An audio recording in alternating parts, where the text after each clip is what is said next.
Welcome to Midwest Paranormal Presents Paranormal Soup. I'm your host, Jason Bland, and tonight we have a great guest, Marilynn Hughes. She's the founder of the Out of Body Travel Foundation. Her newest book is Astral Projection Made Easy. She also has Dialogues with the Mystics that came out a couple months ago. I've really been looking forward to this guest. And we talked about recently with a guest a couple shows ago about astral travel and some of my fears with it after the experience I had with the shadow person. So we'll get into that tonight. But really, I want to get her tips on learning how to leave the body, astral projection. Have you done it? Do you want to do it? Well, then this is the show for you tonight to listen. And if you have done it or have a question about it, call in later in the show. We will open up the phone lines. And of course, we got a lot of weird tonight in the World Wide Web of weird to get to. So we want to do that. And again, we'll have the phone lines open after the second commercial break tonight. I want to say happy Father's Day to all the fathers out there, and especially my father. I forgot to call. So, Mom, if you're listening, tell Dad I said happy Father's Day. Sorry, I worked today. I missed it. I'm a bad kid. But, it was a good Father's Day, so for having to work, and I'm really happy I get to spend it with all you tonight, all the fans in the chat room of Paranormal Soup. Thank you to everyone who shares the show out there, too. That's big help. Get the word out there about Paranormal Soup, because we're getting great guests like tonight, so I don't want people to miss it. Got to get this information. So let's go ahead and get rolling into the show.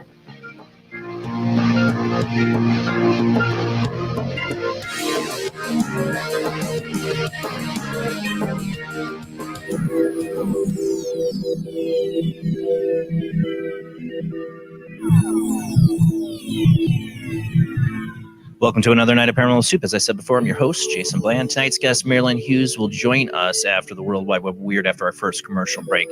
Like I said, I've been really looking forward to this guest since I booked her.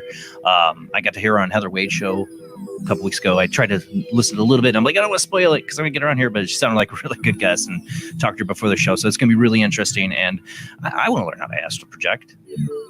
Jamie D, beautiful co-host, you want to learn how to astral project? I would love to learn. Oh.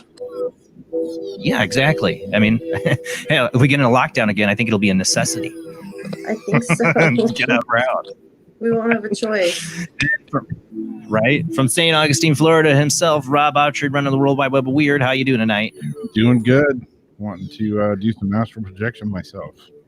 Right. Especially nowadays, that I would just whole family will astral project down to Florida to take the vacation we didn't get to take. Hey, yeah. Come visit you, astral project, and haunt you. Exactly. Bring some bug spray because the mosquitoes are bad. Yeah, we're going to get to that in the World Wide Web Weird. Speaking of that, we do have a lot of weird to get to, so let's go ahead and roll into the World Wide Web of Weird.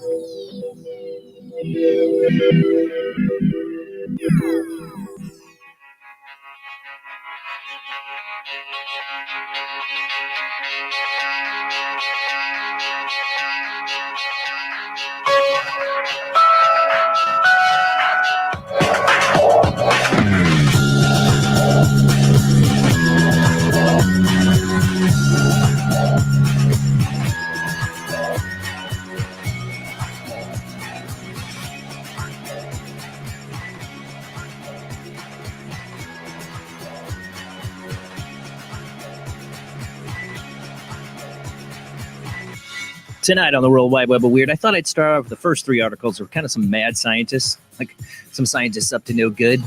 Mad scientists go wild. I don't know. This first one from mailonline.com. Mini brains grown from human stem cells containing Neanderthal DNA could shed light on how our ancestors' genes have influenced the development of our species.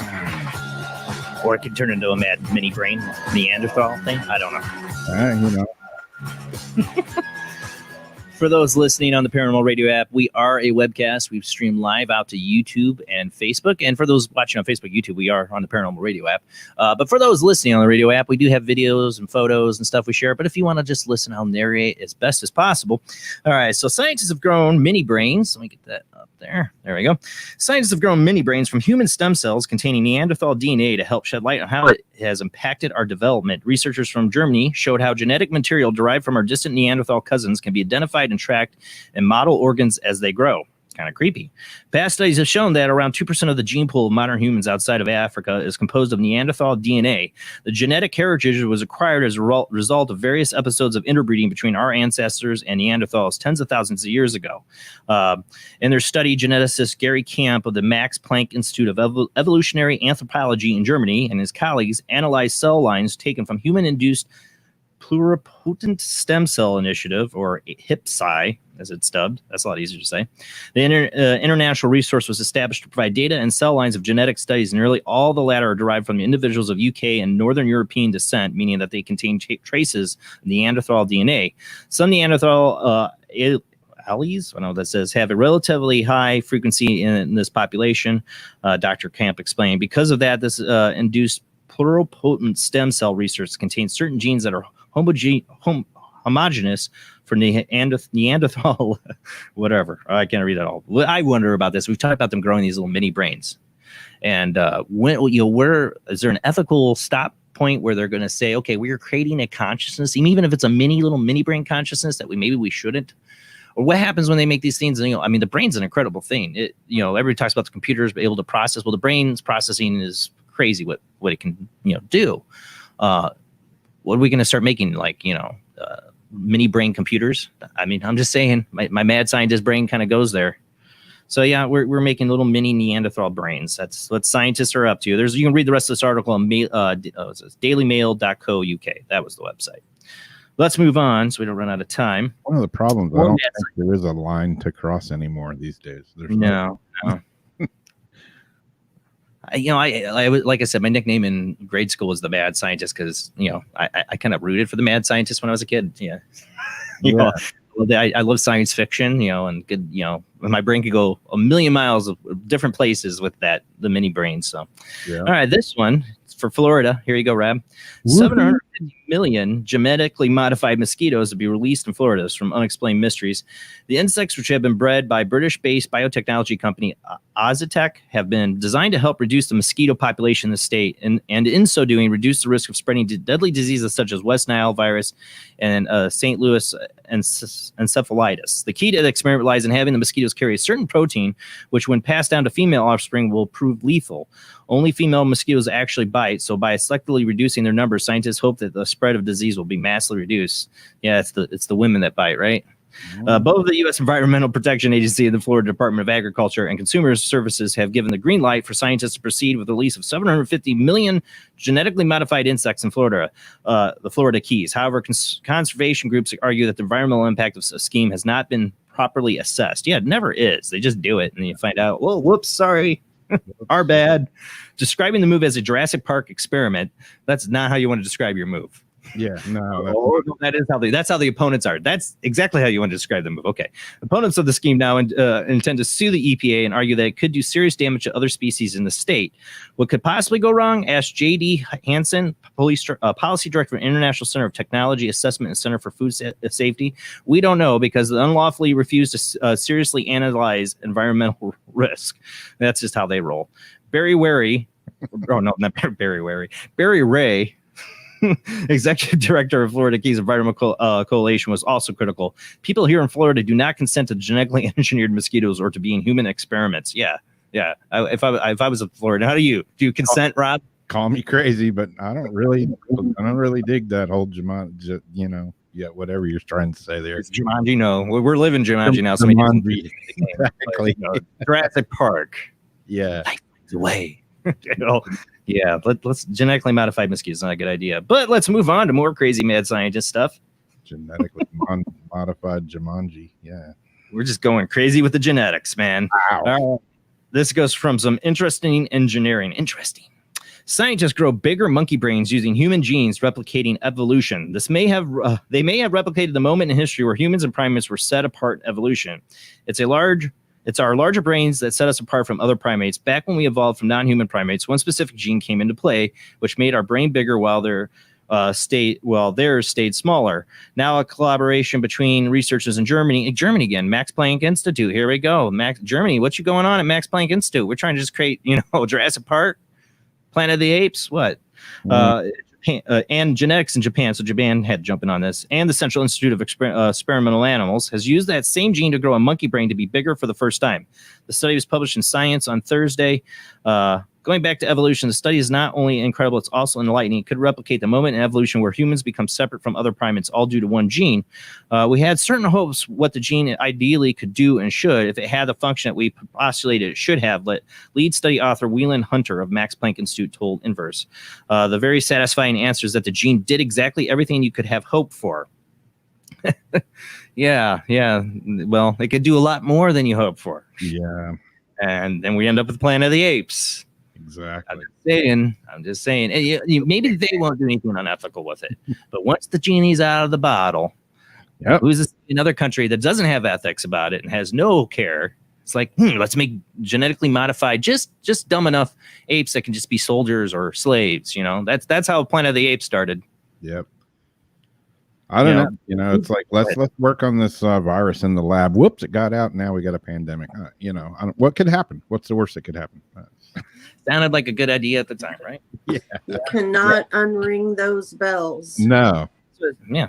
Once the genie's out of the bottle, that's it. So yeah, I don't know. I mean, we'll see. We'll see. Time will tell if we have Planet of the Apes scenario. By the way, the world didn't end. I forgot about that one. Yeah, it's not quite midnight yet, but yeah. Not yet. So maybe that'll be the big hit of the show when the world ends. Exactly. Out of misery. We'll all go out with a bang. Let's move on before the world ends. All right. This one I got on Coast to Coast. This is interesting. This is a ghost cat video. Everybody, I don't know, let's listen to the show talking to me about the time I saw my cat, translucently and her and her purr in my bed. So, I mean, cats, there's something about them coming back from the dead. It's Pet Cemetery. I don't know. A fantastic video popped up online this week. Appears to show a ghost cat manifesting out of thin air on a couch. The wild piece of footage was reportedly captured last month by way of a pet camera in the home of a woman in Swindon, England. Not sure if this can be explained, she wrote when she posted online, but I caught what looks like my cat, Blackjack, who passed away almost exactly a year ago, materializing on her sofa when I turned the lights on from my phone. Indeed, in the puzzling video, what appears to be a faint outline of a cat seems to form on the woman's couch as her lights begin to illuminate the room. Amazingly, when the area is fully lit, the odd form takes on a density and clearly resembles a feline, complete with a pair of pony ears, according to the woman. This is cool. All right, yeah, go ahead and play it.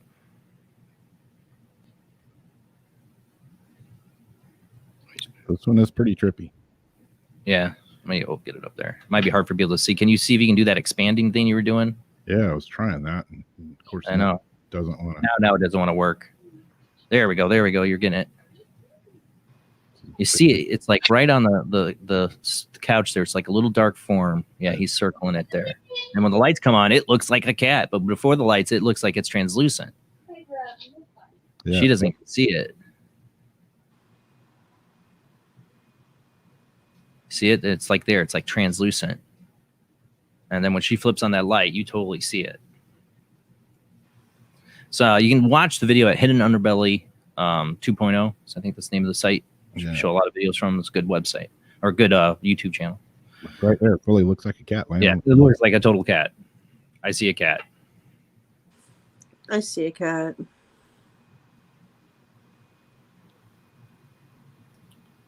Look, and it's totally translucent before she turns the light on.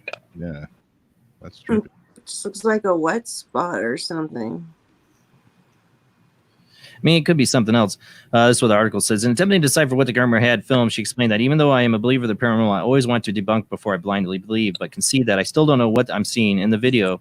Response to the footage have been largely split between those who think it's a feature of the ghost cat blackjack, or skeptical viewers arguing that the phantom feline is a video artifact or a shadow, which is possible, but it's interesting. Yeah, if it was just randomly placed shadow, that's pretty good. Mm-hmm. Be interested to know if that's like where a cat always chilled, you know? Yeah. That's what I want to know, or like where it passed, you know, if that's the spot where it used to always sit. Yeah. Interesting. Yeah, it looks like a cat. All right, we'll move on. We got more weird stuff. All right, so this one I'm going to call shenanigans on next, just to pre-warn you.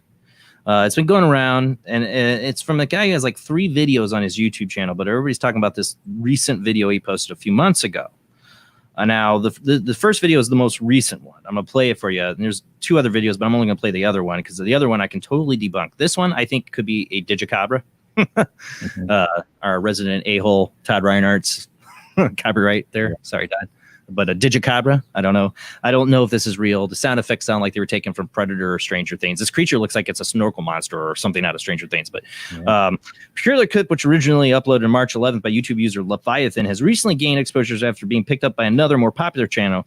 It shows a person walking through the woods at night with nothing but a basic flashlight to illuminate the trees ahead. As he proceeds through the forest, a number of chilly, mournful cries can be heard coming from nearby, with the encounter accumulating in the appearance of some sort of creature that is barely visible up ahead. Now, I zoom in on it so you can get a better look at it.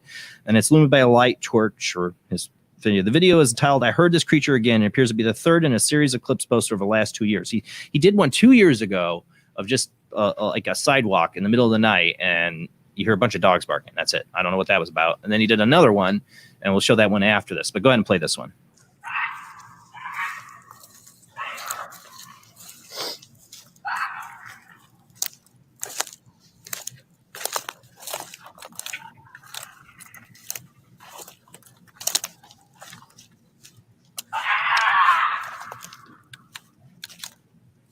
Sounds like cats having sex, but I don't know. That sounds like some Predator stuff. All right, here's the creature. You can barely see it. I'll zoom in a second.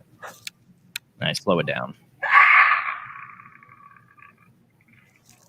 I mean, you heard those noises. Would you just go walking into the woods? What's he doing out there? Yeah, it's probably his YouTube videos. Okay, here's the snorkel monster, Digicabra. Snorkelarphagus. It's a pelican or a loon or Digicabra. Like there. I don't know. Snuffleupagus. I don't know. It's weird looking. It looks like something out of Stranger Things.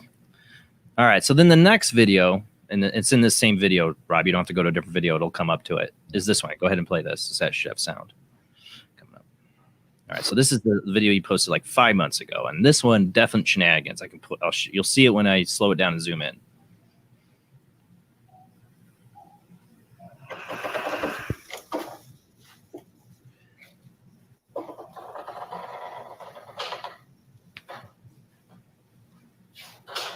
All right, so you notice how he looked up at the top of that thing inside there to the left. He looked at it again. Here's the noises.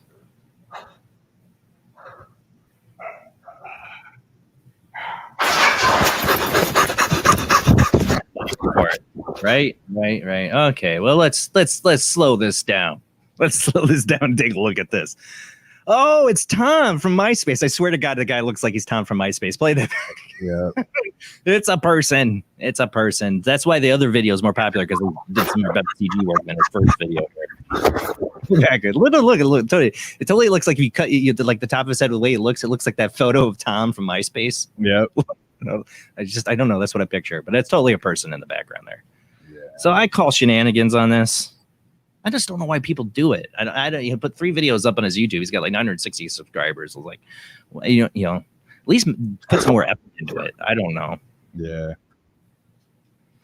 Let's move on though. We're going to run out of time real quick here. So let's go on. All right. So this next one I thought was really interesting. This is a former footballer, soccer here for us in America, was once abducted by aliens. Former Argentinian player Guillermo Marino once had a remarkable explanation for being late for training. According to the Universidad de Chile teammate Gustav Marino had arrived late one morning around 8 years ago with a rather unbelievable tale to tell. He says that he arrived late to one training because he was abducted by aliens, said Lorenzetti. He gave us an entire explanation of what he felt and the rest of it. He started to explain that he was suddenly lost and abducted by aliens. He explained that they take out your soul. This is why I'm reading this one. I thought this was really interesting. They take out your soul, analyze it, and all the while on the journey, they are looking after you. According to Lorenzetti, Marino was able to put his story across so convincingly that he was left in little doubt that his friend was telling the truth about what happened to him. Honestly, I believe in aliens. He gave a great explanation. We have to believe him, he said. I believed in him because he tells you that way, and if you know him, you realize that he's a serious person. He will not be late anywhere. He's very correct. I mean, yeah, running late to work or your soccer game. I was abducted by aliens. Sorry, guys, I'm late. He explains to you he's a big believer. He reads his books about it, so I didn't have other option but to believe him because with seriousness that he told us, we had to believe him. So I thought it was interesting that the one part where he says that, let me go back to that. He's saying suddenly lost and abducted by aliens. He explained that they take out your soul and analyze it while on the journey. We're going to be talking about out-of-body experiences. And I had my shadow person experience where it would take me out of my body. It would rip me out of my body and show me things. So, and I always felt there's some connection to aliens to the shadow person experience. So when I read this article, I'm like, ooh, this is really interesting. Inquiring minds want to know more. We're going to run out of time because I want to get to this last one. Now, love them or hate them. I don't do politics on the show because I hate all politics. And I hate both parties. So there you go. Get that out of there. There's nothing to do. I don't care where you stand. If you love them or hate them, voting for them or not, don't care.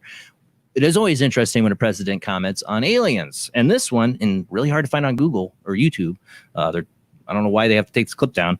It's Donald Trump being interviewed by Don Jr. here. Trump says he's heard interesting things about Roswell. I'm not going to read this article. We're going to talk about it. Go ahead and play this video and pay it.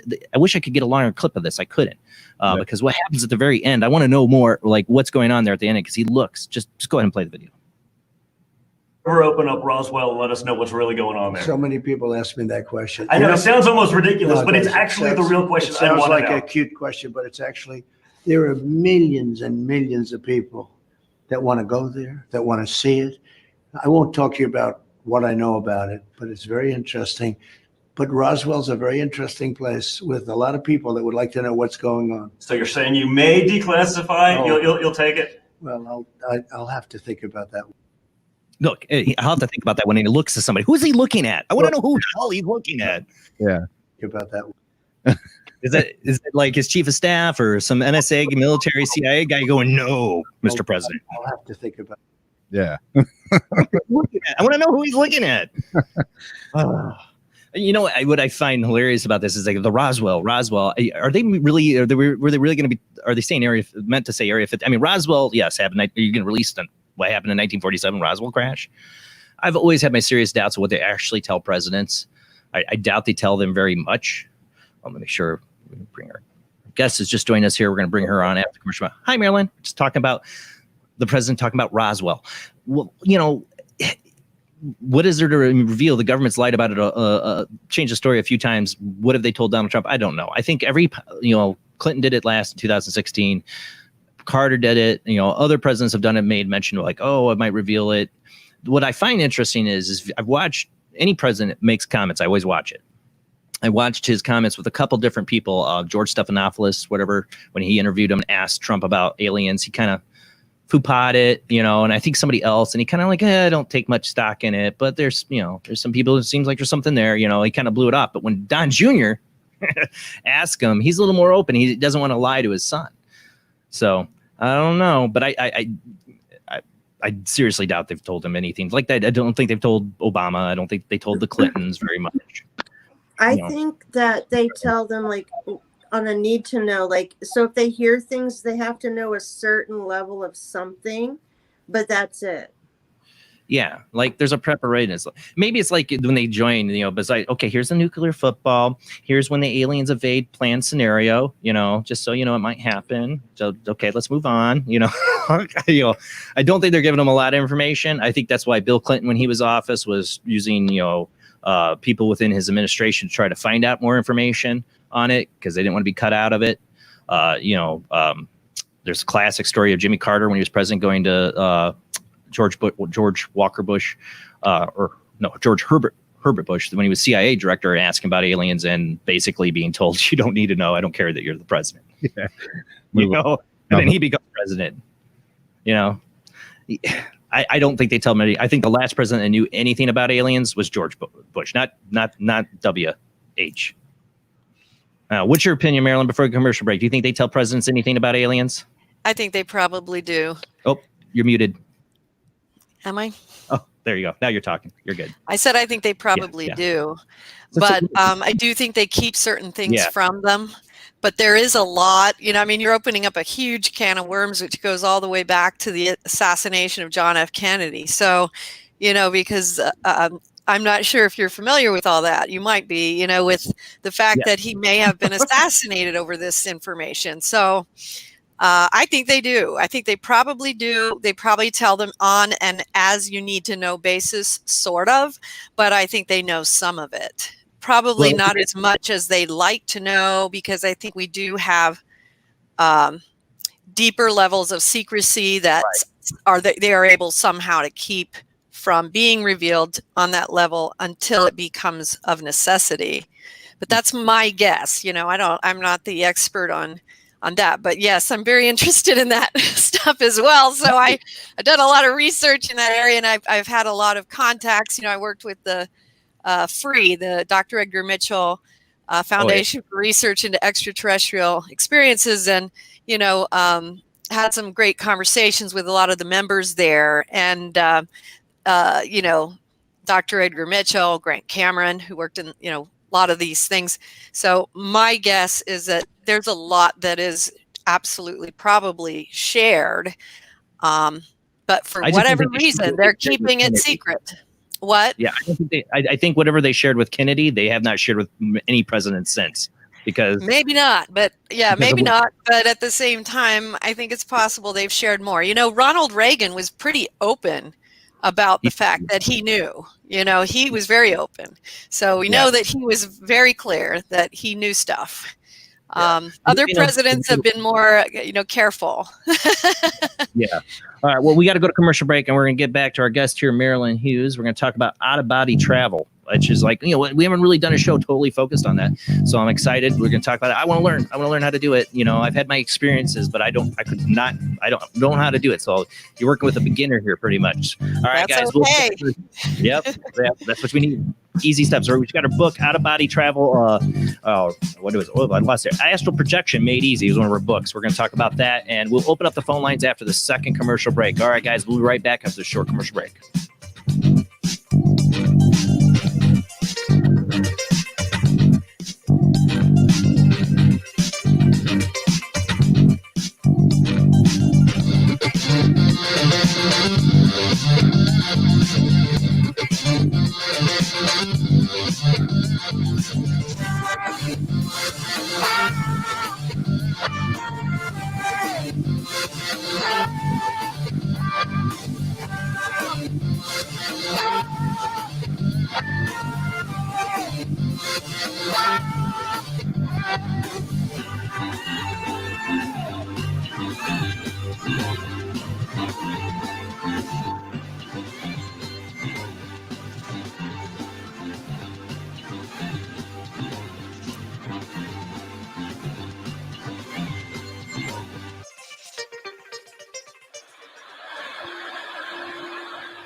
Join us every Wednesday night at midnight Eastern Standard Time for Weird Wednesday, the live stream, with your hosts Jamie, the Living Dead Girl, and Rob, the Phantom, where we'll talk about all things paranormal, including zodiac, astrology, tarot card and oracle card readings, live ghost boxing and spirit communication, where we'll do voices from beyond the Cold Case Files. So we hope you join us live on Facebook and YouTube every Wednesday night at midnight Eastern Standard Time. We hope to see you there. Bye-bye.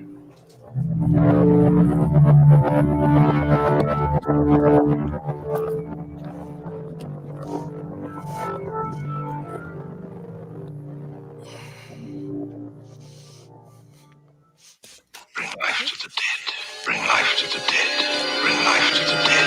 Bring life to the dead. Bring life to the dead. Enter the occult world of necromancy. You were brought here for one purpose. Necromancy. A ceremony dating back to the pre-Christian era. It's the art of reviving the dead. It requires involvement with evil spirits by the person performing the act. The devil god brings life to the dead. No, please. No, please. And death to the living. Necromancy. Starring Orson Welles and Pamela Franklin. From Cinerama releasing. In color, rated PG, parental guidance suggested.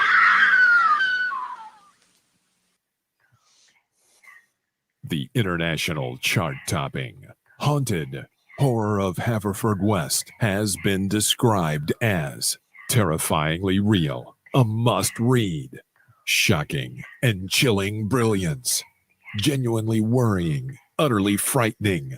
Don't read before bed. Described as one of the spookiest writers out there, best-selling author G.L. Davies presents Haunted Horror of Haverfordwest, the true paranormal account that is shocking the world. Dare you enter? Dare you read?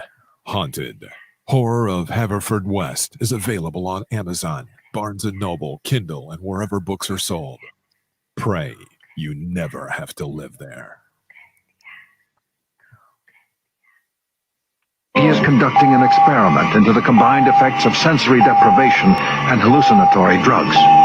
The subject of the experiment is himself, and the experiment is out of control. Ken Russell's Altered States, a film that must not be missed, is in the West End now. Altered States, Certificate X.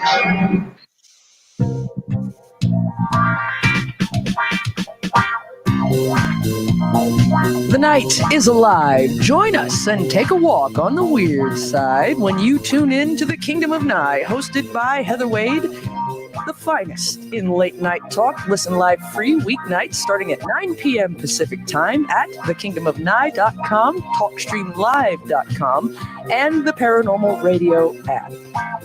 Wanna take a ride? Do you like rock and roll? Do you enjoy a good story?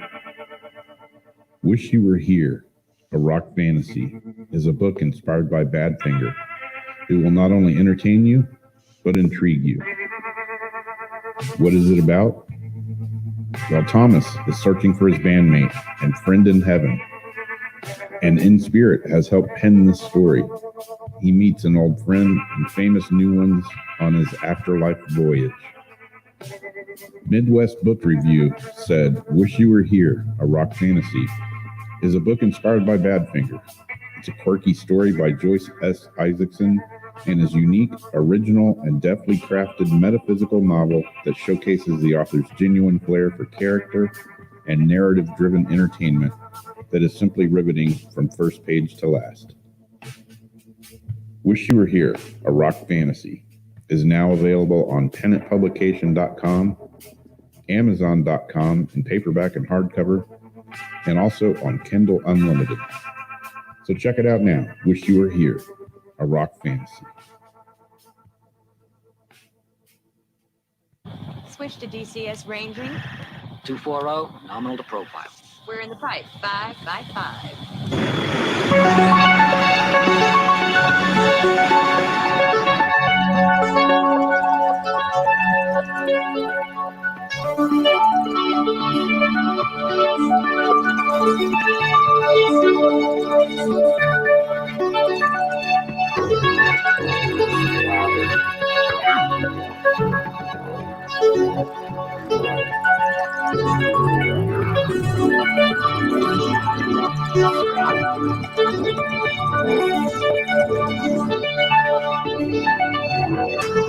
Tonight on Paranormal Soup, our guest is Marilynn Hughes. Marilynn Hughes founded the Out of Body Travel Foundation in 2003 with a mission to reduce spiritual and physical hunger worldwide. Marilynn has written over 101 books, 40 magazines, and 18 CDs, all of Out of Body Travel, comparative religious mysticism. These books, along with accompanying music and art, are all available for free to download on her website, outofbodytravel.org.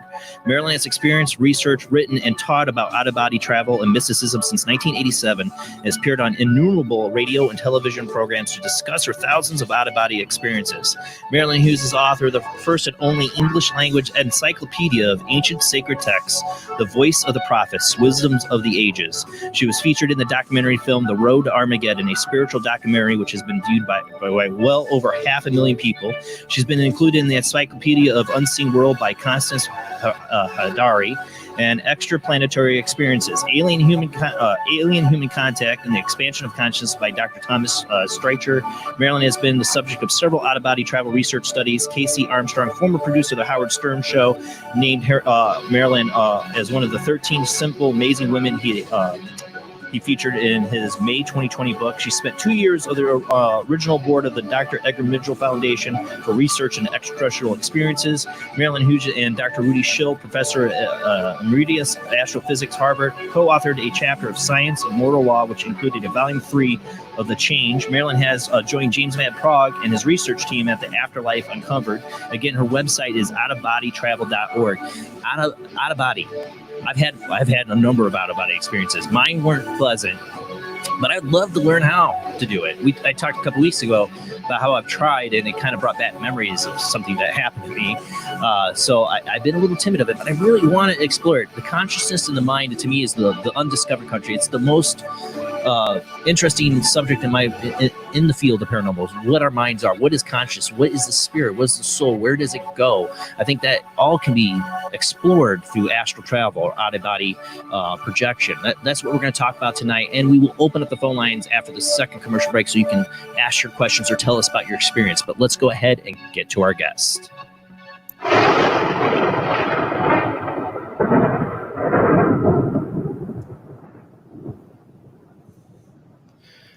Thank you for joining us tonight, Marilynn. It's a real pleasure to have you on the show. And thank you. It's great to be here. Sorry for butchering your bio there, but you have a lot to your bio. But I'd really like to know, what got you involved in this? Why, what made you a believer in out-of-body experiences or want to try to have one, or what brought you into mysticism and all of this? Well, ironically, it started when I was very young. When I was about 9 years old, I had a really profound experience where the heavens opened.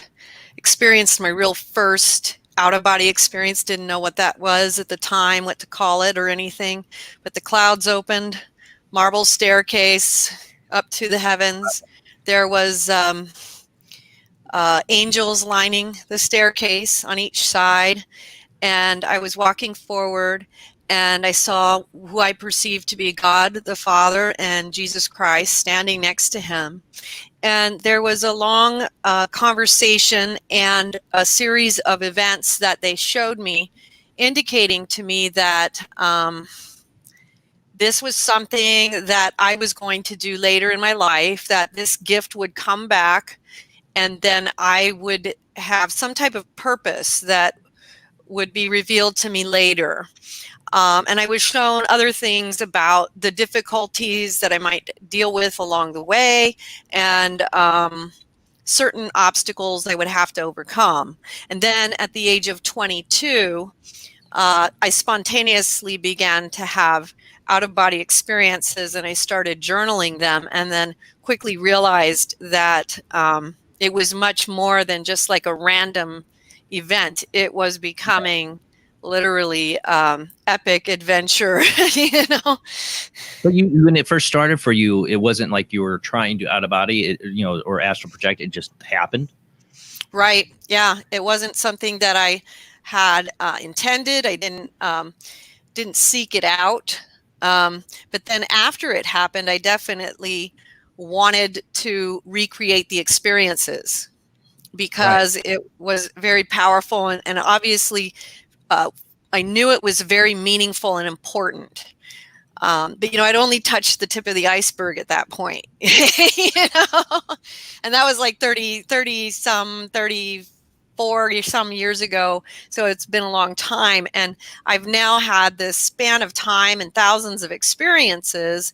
And you see this, literally this tapestry of what really there is to explore in these mystical worlds, the out-of-body travel worlds, the multidimensional realms, and the importance that it serves for every one of us individually as a soul in order to achieve and accomplish what we are actually sent here to do, the reason for our incarnation here.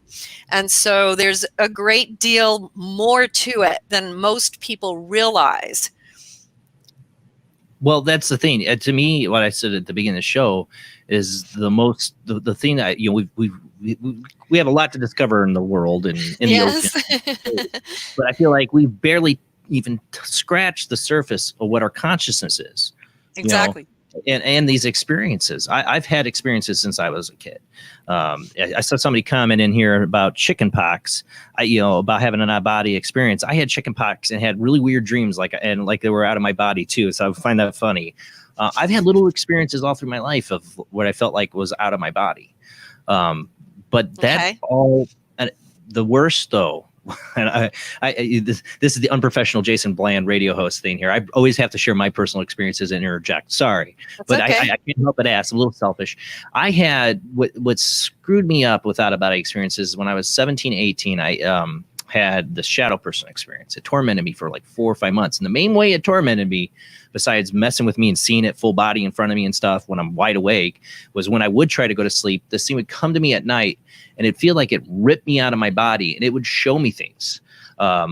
Things I was able to prove later were real things I saw, like my girlfriend cheating on me. Okay. So it was a terrifying experience. It ended with me basically just praying to God, and I'm a Gnostic, I question everything, but I do believe in God because of this, saying, God, help me, please, God. And this is when this was levitating me off my bed because I'd finally had it. I'm fighting whatever, all internal mechanisms of me were trying to fight this thing from rip me out of my body again. And it levitated me up off my bed, trying to rip my soul out is what I think was going on. And literally my physical body was levitated and thrown down. And at that moment I was praying to God and it was gone. Something saved me. There's a lot longer story to that than all that. I'm sure there is. Yeah. Well, it sounds like after that. And I always, my brain always goes back to those experiences. Sorry, that's what I was getting to the point. No worries. That scarred me with out of body. So what other types of things did it show you that were true later? Well, like I said, show me my girlfriend cheating on me. It showed my bandmates basically getting ready to kick me out of the band, which did happen. Like it showed me all what people were saying behind my back, basically doing me. And I confirmed especially with my girlfriend, cheating on me. I actually talked to her and she said, "This is what I saw, and this is where it was at." And she goes, "That really did happen. that you saw it." And I'm like, "Great." So that was later when she told me this, Okay. Yeah. What it sounds like there is you have a borderline kind of experience because that is actually, and that's why that is actually kind of like a violation of eternal law, which is something I write about extensively in The Mysteries of the Redemption, a treatise on out-of-body travel and mysticism. For anybody who's interested in this, they can go to outofbodytravel.org. They can download those books for free under out-of-body travel books. So anything that I talk about, you can go read this stuff.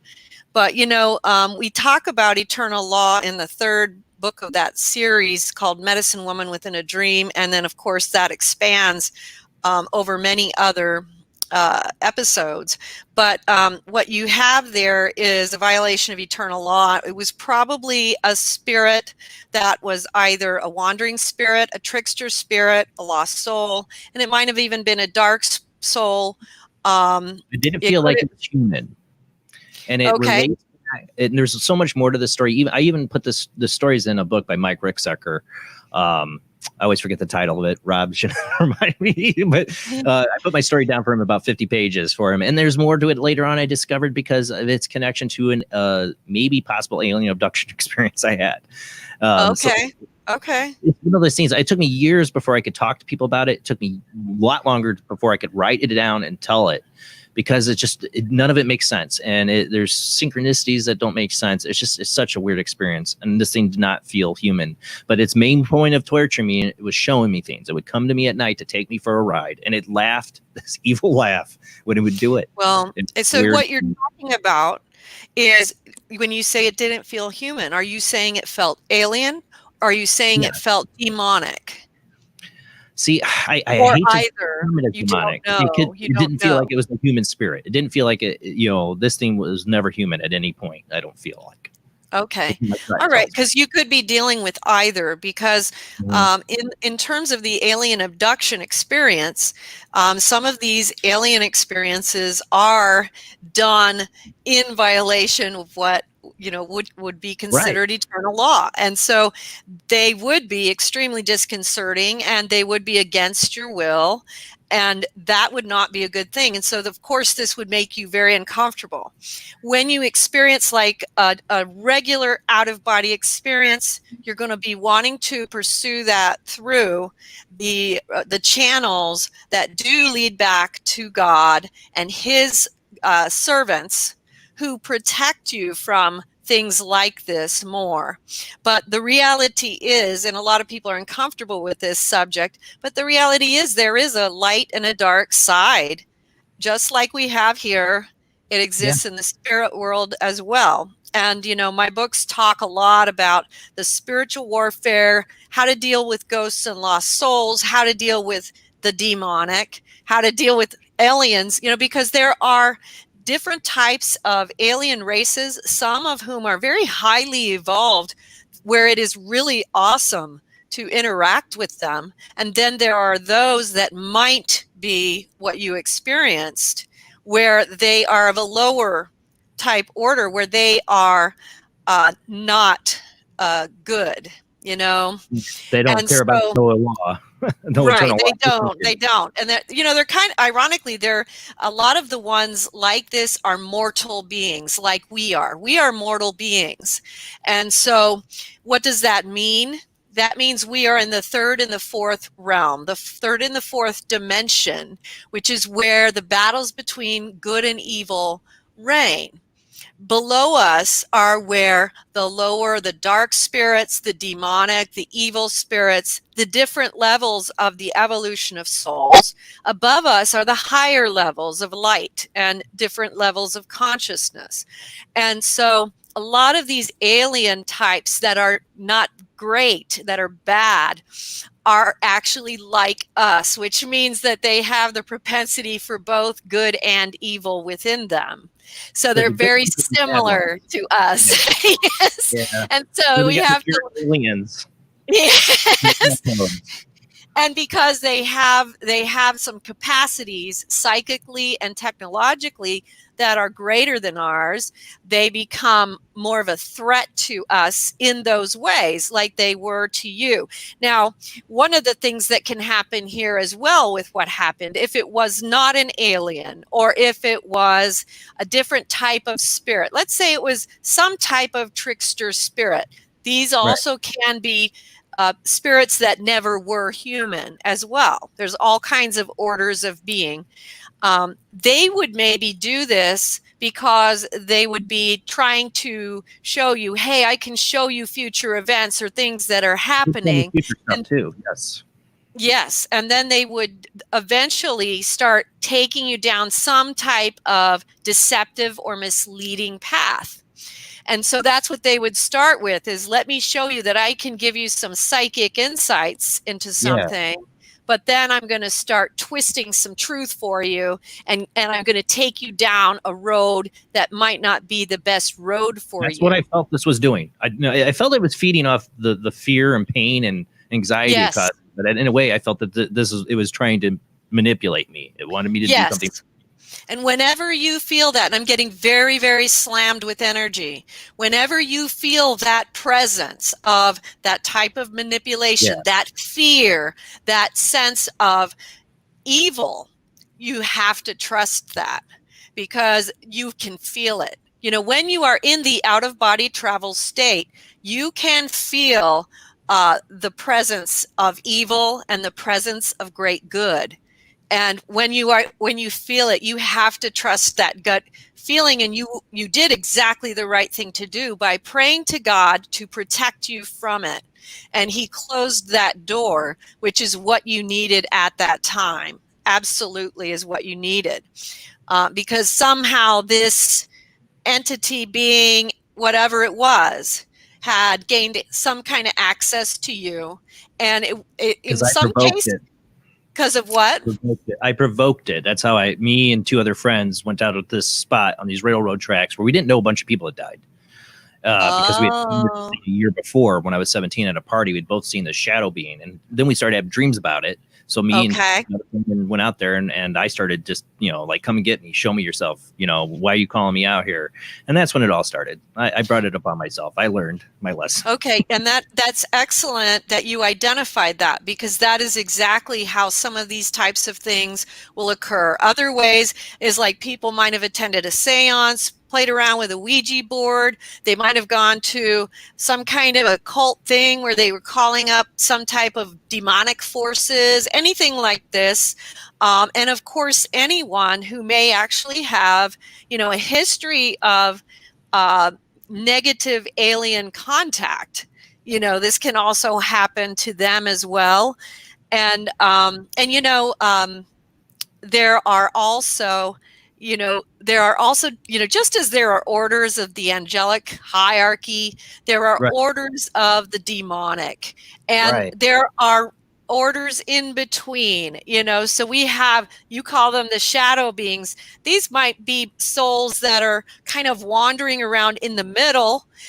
You felt kind of seems like more of a darker intent. So this might have been further down, and so it's really good that you did what you had to do to cut that off. Because especially when you invite it in, you're kind of giving them some you're giving them some permission, and you want to revoke that permission immediately. You know what I mean? Because that was the first time I'd ever in my life really turned to God. I felt was that moment. And yes. I think that was my lesson, but I don't think I have that problem anymore. I don't think this thing's following me or doing anything, but the couple times I've tried to, when I was a little kid, I tried to, I remember you remember those books you'd have, like they kind of like unexplained mystery books, or whatever. I remember there's a alien one on the front. There was an out of body one. There was one of the not me and my cousin. We were like both trying to do that. like we're like 10 or 11 years old, trying to lay there and try to have an out of body experience. Like, you feel anything? But I've always wanted to do it, and that kind of ruined it for me. But I have tried again.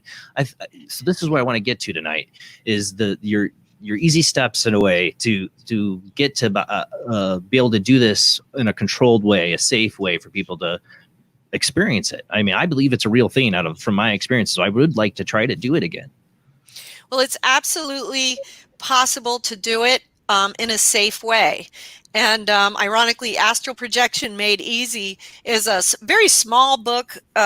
You can carry it around with you, and it has meditations and affirmations that help you to focus in on the things that you need to do on a daily basis to get yourself in the right space, the right frame of mind, but also certain steps you need to take to move towards it. I also have, I've written 101 plus books, so I have a bunch of other books you can start with. I always tell people, start with Come to Wisdom's Door and The Mysteries of the Redemption, which gets most people really good and going and started, and it's going to help people to understand how we do these things within the context and the protection of God and the angelic hierarchy, and that we not only can do that in this context, we want to, because the purpose of the out-of-body experience is to bring our soul into a space where we can become capable of receiving instruction that guides us forward on our spiritual path in this life. The things that we actually incarnated here to do. And out-of-body travel is a very direct mode of learning. We can really accelerate our path that way. Part of the reason being because there is this vibrational aspect to out-of-body travel. I always try to tell people that knowledge is not information, it is vibration. The first thing you'll learn. What? I'm sorry. Everything's energy, even knowledge. It's all transmutable energy. Yes. And when you're going towards having an out-of-body experience, you go into what's called the vibrational state. But then you also will, as you progress, you start having vibrational raisings. And the purpose of these is because you are having those raised up because certain things become known to us only energetically. So our vibrations have to be raised higher in order to actually attain to that knowledge, but also attain to higher and higher realm travel. Because we don't want to waste our time just staying in only the astral realm, which is that fourth realm surrounding the physical. We want to travel into all of the multidimensional out-of-body travel worlds, which contain so much more knowledge and which will teach us and guide us forward. Well, somebody actually had this, let me get this. Miss Irritated had this comment I thought was kind of interesting. My nephew has had bad sleep paralysis. Can he use something to turn it into something better? I've always wondered, because when this started with the shadow person, it would always start with sleep paralysis and that. And I've had other people have told me about having out-of-body experiences where at first it started out like that. They couldn't move, and then next thing you know, they're out of their body. So somebody has sleep paralysis. Is that a sign that they might be spontaneously about to have an out-of-body experience? Well, sleep paralysis can occur with out-of-body travel, right. But sleep, and it also occurs like even during certain types of vibrational states. But you can also have certain types of sleep paralysis during certain types of spiritual warfare. And so a lot of discernment would probably be necessary to really find out what's happening to her nephew as to whether or not he's having some deeper consciousness experiences, or if he is under any kind of anything else that we would want to identify and not miss in this.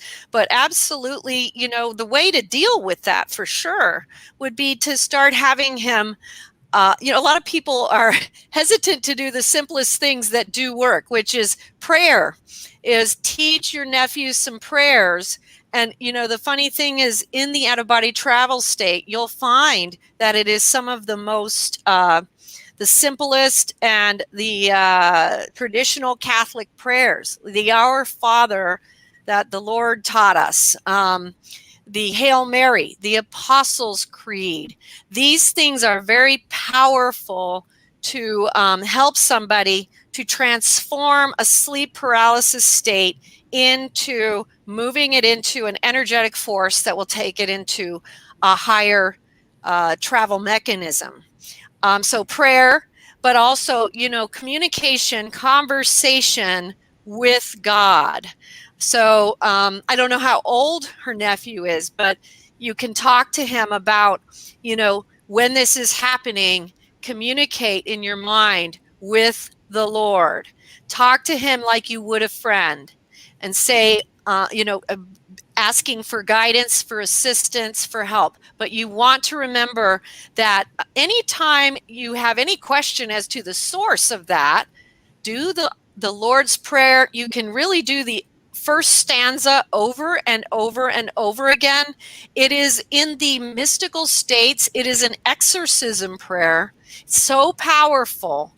Our Father who art in heaven, hallowed be thy name.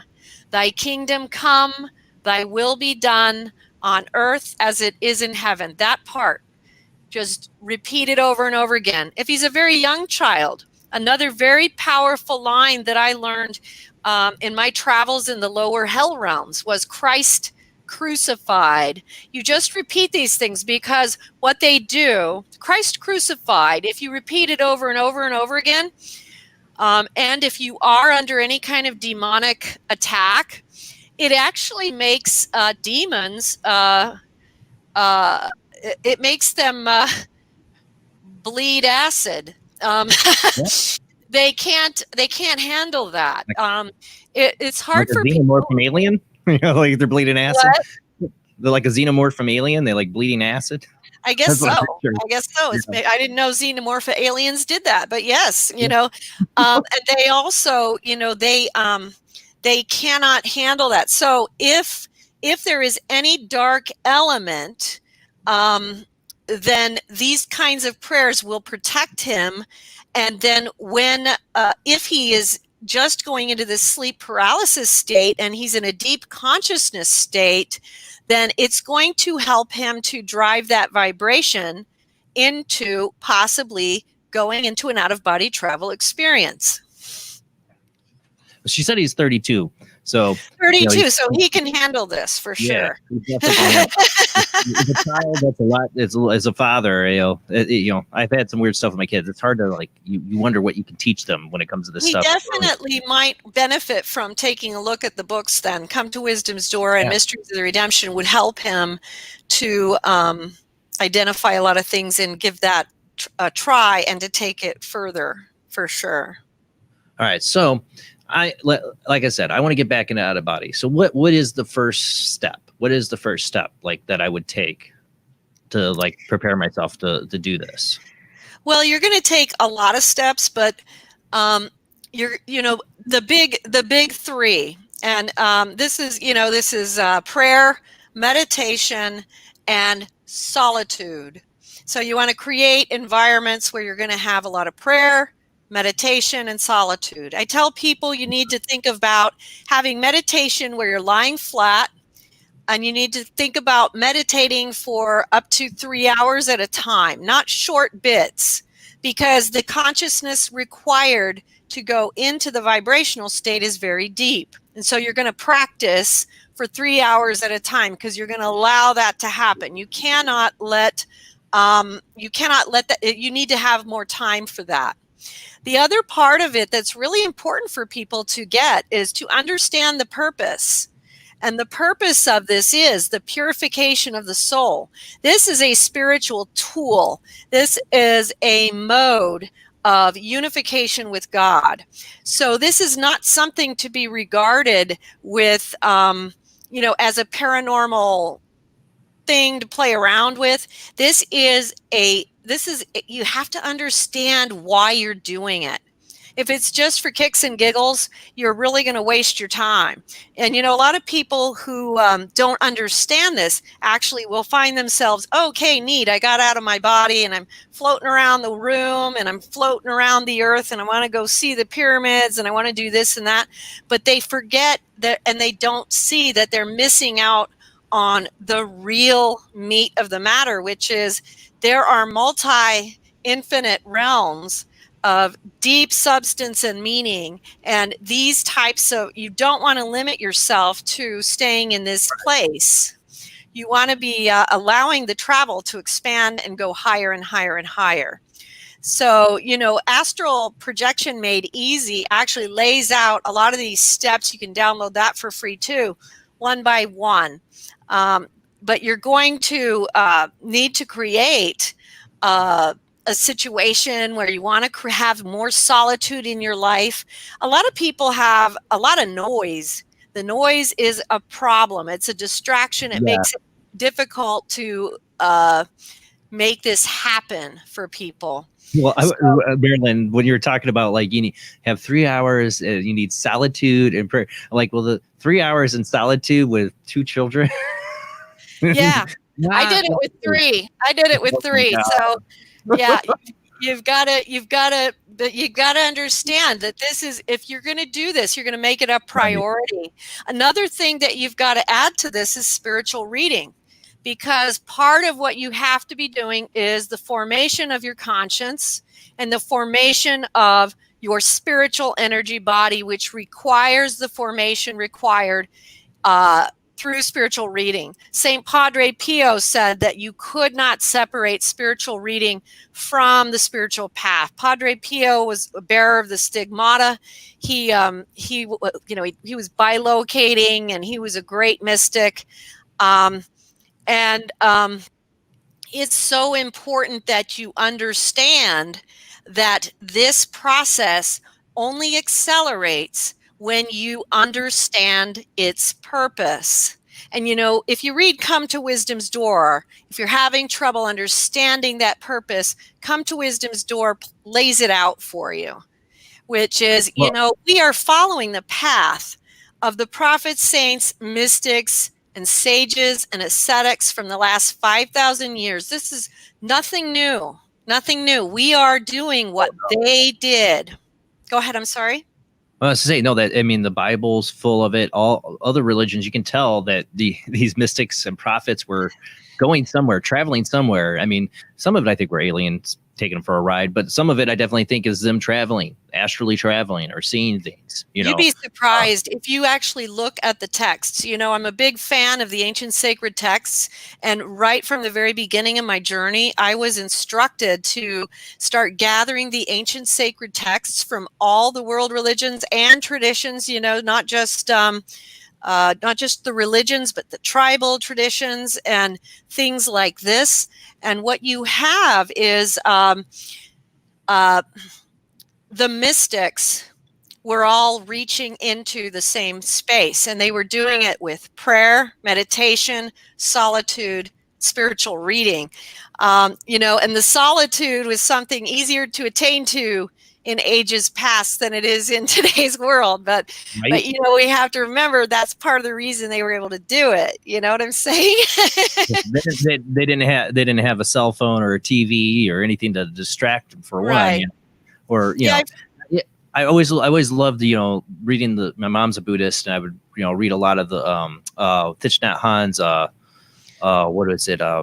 His really big book on like the life of Old Path White Clouds. Thank you. Love that book. But the whole time I'm reading it, I'm like, sure, he can attain enlightenment, and he's basically chilling out in the woods with his followers. There's not much distraction. Yeah, you can meditate all you want. I try doing that now, Buddha. Try doing it now, Buddha.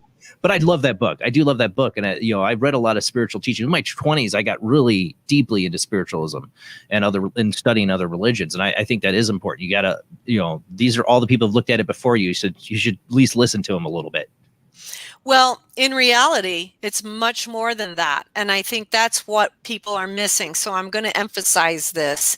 In the experiences I've had, in the out-of-body experiences, I would I've seen this a multitude of times, this staircase of the ancient sacred texts from the earth to heaven. Now, I want you to think about this. This is really important.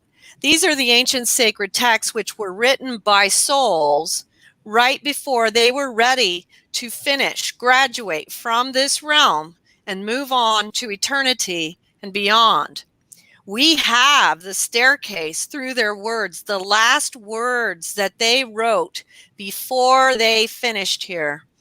And many of these things, a lot of things people don't realize we have. These are out-of-body experiences. I wrote a book called Near-Death and Out-of-Body Experiences of the Prophets, Saints, Mystics, and Sages in World Religions. And it talks about the birth point of all religions and religious systems, because out-of-body experiences started it all. They're all revelatory moments. They're out-of-body experiences. Even, Zarathustra in the time of Zoroastrianism, the Pavlovi texts, these are all journeys that were taken into heaven, hell, and purgatory long before, Catholicism defined them as such. We have those kinds of texts in the pyramid texts of ancient Egypt. We have the Rig Veda from Hinduism all the way back 40,000 years ago, which discusses many of these things. We have the Buddhist texts that you talked about, the Pali Canon, the Mahayana texts. I love Buddhism as well, so I'm a big fan there. And, and we have all these writings of these desert fathers and the mystics and the the early church fathers and saints from all these traditions. And, the interesting thing that we can say about all of the mystics who were having out-of-body experiences, including those in the Bible and other ancient texts, and the medicine men, the shamans from different locations all around the world, they saw similar things. What does this tell us? They were touching into the same unconsciousness, even whether they were in New Zealand or North America, when there was no communication. So we know that in these writings, we are seeing that there is a common place, that those who have out-of-body experiences have been traveling and continue to travel, where the truth can be revealed and has been revealed. And here we have this tradition of ancient sacred texts that still remains to us, and now even more so because of the internet. A lot of out-of-print texts have become available. We have the last words of the great masters before they left this world. And we wouldn't want to know the last words that they had to say before they finished their work here, graduated from this realm. That's what we need to know, so we can finish up here. That's what we need to know. That's why I see it over and over again, the staircase of the ancient sacred texts, because every single one of those great mystics has one of the steps to bring us back to God and into the higher spheres. So out-of-body travel is much more than something that we just kind of play around with on Earth. It is the key to everything. One of my favorite movies when I was a kid was Altered States. For a kid, this should tell you a lot as a kid. I like Altered States. Trying to remember whether or not I saw that movie, because it sounds familiar. Late 70s movie where they put people, the scientist is experimenting with a drug from like South America and using isolation tanks, and going into his mind, and he like reverts back to like a caveman in it. Like it changes his whole form, whatever. And then all kinds of other crazy stuff happened. But that's how my thought was as a kid, that consciousness is so important, that there's so much more we need to know about it. And I've always, that's my favorite shows were like Quantum Leap. These are. I love Quantum Leap. I watched every episode of that show too. I loved that show. Ended horribly, but but that's just to tell you where I'm coming from. That is something that's fascinated me, the consciousness, the ability that we are not just tied to this physical form, this crude matter. Right. We can move on beyond that, and it's not just I'm gonna go fly around. I'm gonna go see what's going on in Area 51. That'd be fun. That would be a place I would go if I had that power right away. But an ability to explore our own consciousness deep in our mind, what makes us us. So many people don't even want to ask that question. What makes you you? What really makes you who you are? Yes, and even when I did do the work with Dr. Rudy Shield on that article we wrote together, one of the things he shared with me was that one of the reasons that some of the astrophysicists were reaching out to mystics was because they were finding in astrophysics that everything energy-wise that they were discovering led back to everything they had been told for the last 5,000 years through the mouths of mystics. And so, they're trying to bring the world of the mystics and the world of science back together, because they're seeing that it's actually proving itself to be true. And so this consciousness, in fact, what he was saying was, and I hope I get this right, he's a lot smarter than me, but that, where we think that he was saying that energy somehow comes down and creates the physical world. And so somehow we were looking at things backward in terms of how things create we were looking at it from consciousness from physicality to consciousness, and we should look from consciousness to physicality, because they were discovering that energy was leading to manifestation. So if we want to understand manifestation, we then have to understand energy. There is no way to avoid this, even as a scientific question, as to what does energy teach us? What does consciousness teach us? Because consciousness really is the root of all knowledge, and that's where we're going to find the answers, not only to a great many technological questions in the world, but to our existence, our purpose, our meaning here. What are we to do here? And this all comes back to the purification of the soul, which is, laid out in the Mysteries of the Redemption for people who are interested in understanding that better. This is, we come here to deal with those darker and lighter elements within ourselves, become compatible to the lighter and lighter things so that we can move forward. But there's a process involved, a great process. We just released the first part of another documentary called The Grand Phases of the Soul, and it's about the purification pathway. And you can catch that on YouTube. It's on the website. You can find it there, or our YouTube channel as well. But we discuss the three big phases of the soul as they've been revealed to me, but ironically, as they've also been revealed in the Pali Canon of Buddhism, in the monastic life of the Buddhists, but it's also has its correlation in the Christian tradition with Catholic monasticism. It's the, we have purification, discrimination, and discipline. And these are the grand phases of the soul. And so it's very interesting that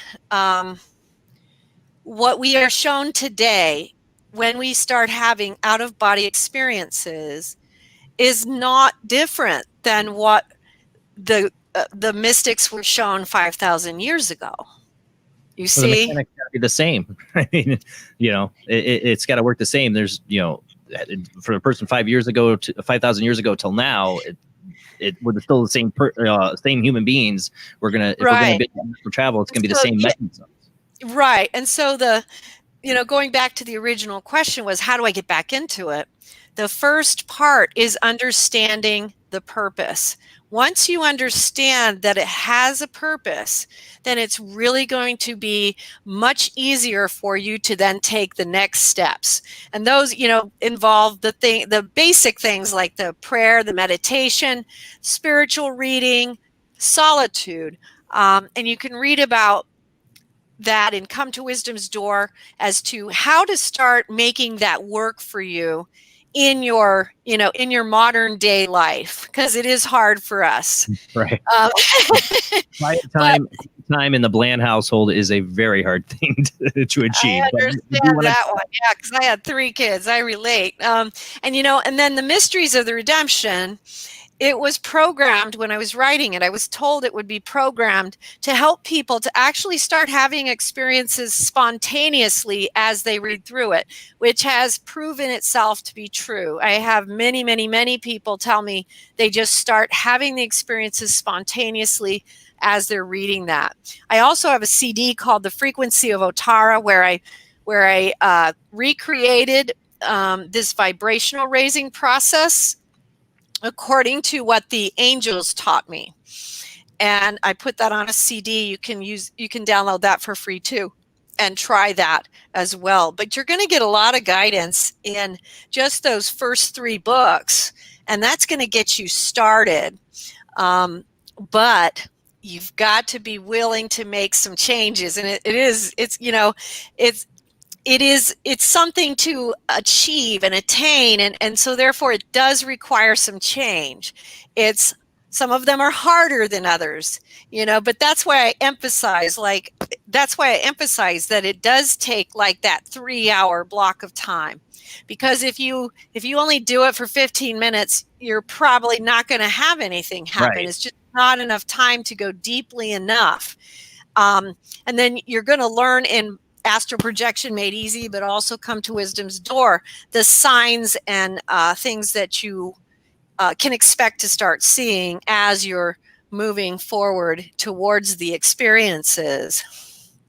Well, so yeah, I would think the signs, would be important because you want to know am I doing this right? Because you're like, okay, waiting for the body to leave my body. Here we go. You're talking to Americans here. We want quick and easy. Remember? Right. So yeah, so it is. It's like you need to know, like, if you're putting this kind of commitment in, that you're getting the kind of signs that you're doing the right things, or you're heading in that direction. Right. Yes, and you will get that kind of direction in there as to the kinds of things. I mean, you will start noticing things. Like, for instance, I'll just give you some basic things. As you start opening up, as you start creating, the solitude is so important, because if you don't create some solitude, there's no room for the spirit world, for the heavenly hierarchy to actually enter, for you to hear. And so you have to have that. But you'll start seeing things like, for instance, when you close your eyes, you'll start seeing purple and green lights. Ooh. That's a sign that something is starting to stir. Okay. Energies People should be talking about this on the show. Okay, sorry. Sorry. Yeah, and you're going to start, people often become more sensitive to psychic things. They're more sensitive to presences. They start feeling that more. They're going to be more likely to have the, getting slammed with energy kind of thing. They feel the Holy Spirit, or they feel a presence. You're going to be more likely to hear the tone changes in rooms. So some people are familiar with that, some are not, but there's a split second frequency shift that you can hear when you start opening up to the experience. Is it like a high pitch, like kind of like ring that kind of like tunes, like you feel like something's tuning in your ear and then it goes away? Ding. Yep. And as very suddenly you'll hear it. And when you hear that shift, you want to pay attention to what's going on around you, because it's usually an indication that you need to pay attention to something that's happening around you, but it's also indicating that your, energy is being changed, altered, shifted. You see what I'm saying? Yeah, I've heard that before. So I've always been interested when it happens, like, what's going on? Are you tuning me here? Because that's happened to me, and I don't have tendonitis. What do you got? Tendonitis, where you hear the ring in your ear. It's not that. It is not that. Right. It is totally not that. Totally, it's very different from that. Yes. We got 5 minutes for the commercial break, but I want to get to this because you mentioned the seeing the purple, okay, and green. All right. Okay. Well, I've talked about this on the show, that I find it really weird. Like, the solitude I'll get is at night when I'm trying to go to bed, when the kids are finally asleep, and I'll lay there not able to sleep, and I will just look. I'll be getting really relaxed, laying on my back. And, it's dark in the room, and I will see the purple, and that's a chemical reaction in your eye. I know that from, when you close your eyes, but that purple will start to swirl, and it will turn into images of things you don't understand. I mean, I'm seeing images like I'm watching a TV, and it's not like you can see images when you have your imagination, when you're thinking of something, in your brain. This is like I'm seeing it with my eyes in that purple. That's beginning of astral travel.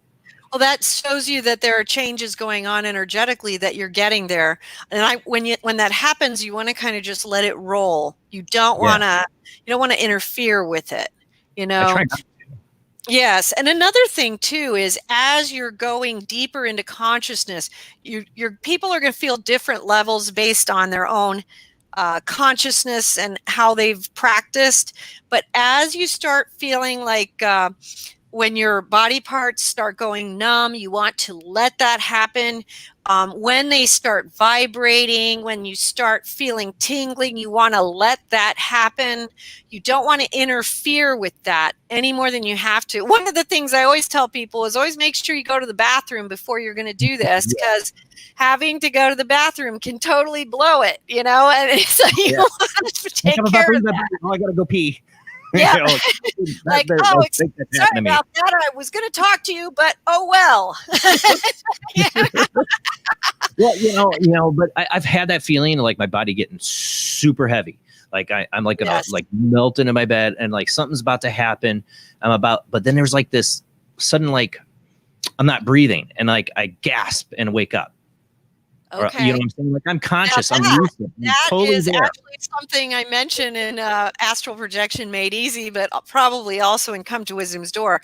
A lot of people freak out because there is a moment where you feel this, what feels like a cessation of breath. And they don't feel exactly. but what it is you're actually disconnecting from the physical body to the spiritual body, which has a different kind of breathing. So when that happens, unless you have sleep apnea, so I'm just getting that in there. I do. My wife will put that out there. She says like she's heard me wake up gasping like she that. might be. Then you might need to be checked out for the sleep apnea. I use a CPAP But I've machine. been So I conscious of understand that. I've been conscious of it though. That's the thing. I've been conscious of like getting into that state, and like, ooh, I feel like I am about to leave my body, and then I hit that point.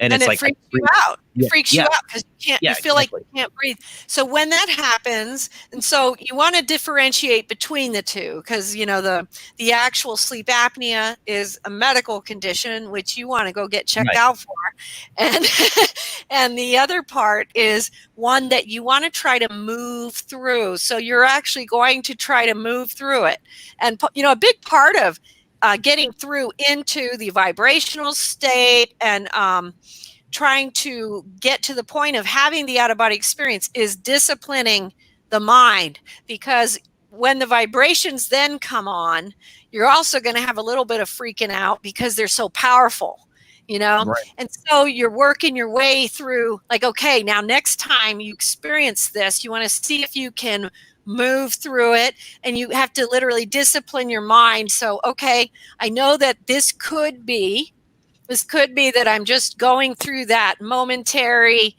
phase where it feels like that, but it's not really happening that way. You know what I mean? And you just try to let it slide, go deeper.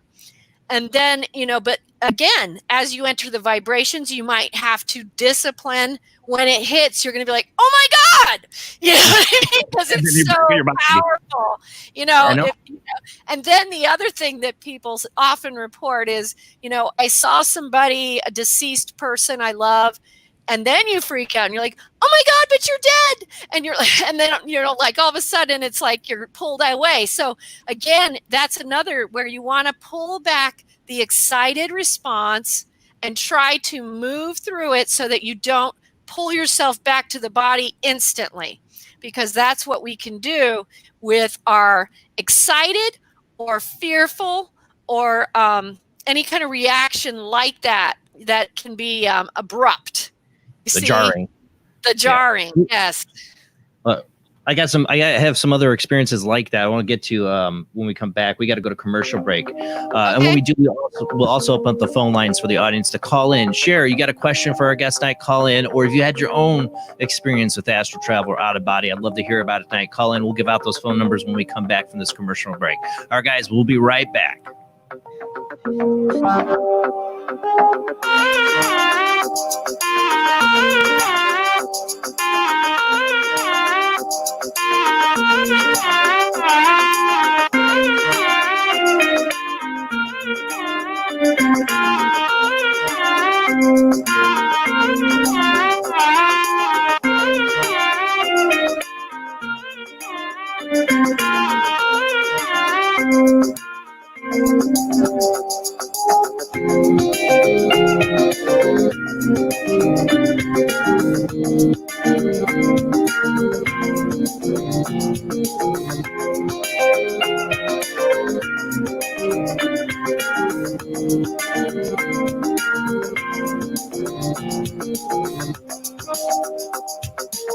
When Alex Gardner is asleep, he has an extraordinary gift. The government wants it, the scientists want it, but to keep it may cost him his life.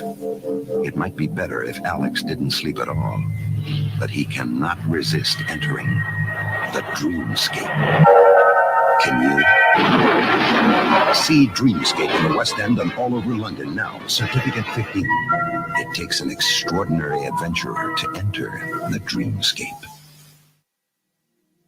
Do you wish for more paranormal and spiritual content? The Paranormal Chronicles magazine is a free digital magazine crammed with the very best in paranormal and spiritual articles and features. No sign-up, no subscription, just free reading and knowledge for you. Read today at www.paranormalchronicles.com/magazine. This is an APAC studio presentation.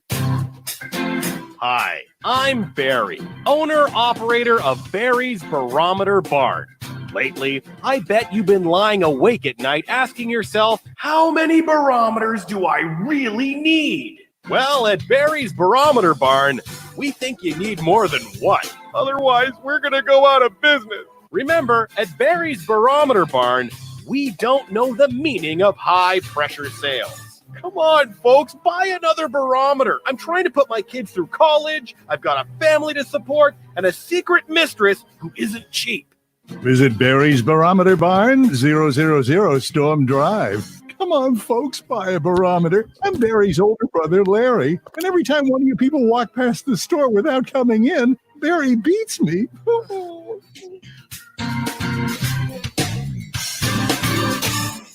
This has been a presentation from Tim Morgan's APAC Studio. For more almost professional amateur comic studio content, visit the APAC YouTube channel. Search APAC 2002. That's APAC 2002 on YouTube.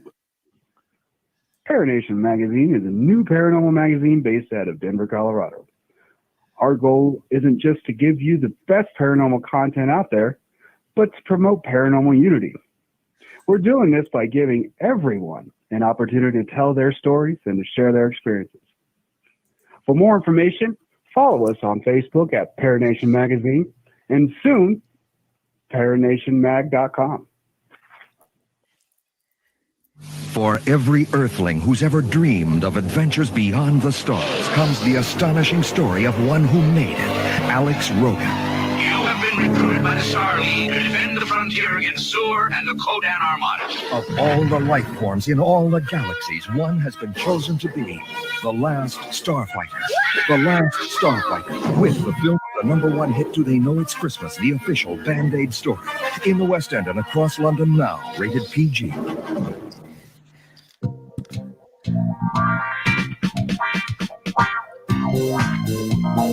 The night is alive. Join us and take a walk on the weird side when you tune in to the Kingdom of Nye, hosted by Heather Wade, the finest in late night talk. Listen live free weeknights starting at 9 p.m. Pacific time at thekingdomofnye.com, talkstreamlive.com, and the Paranormal Radio app. Wanna take a ride?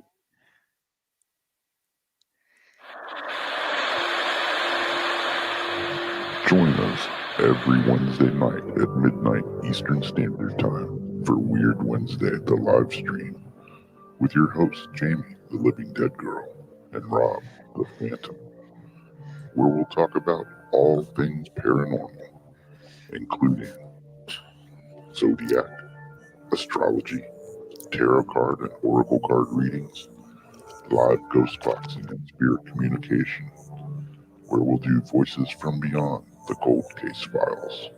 So we hope you join us live on Facebook and YouTube every Wednesday night at midnight Eastern Standard Time.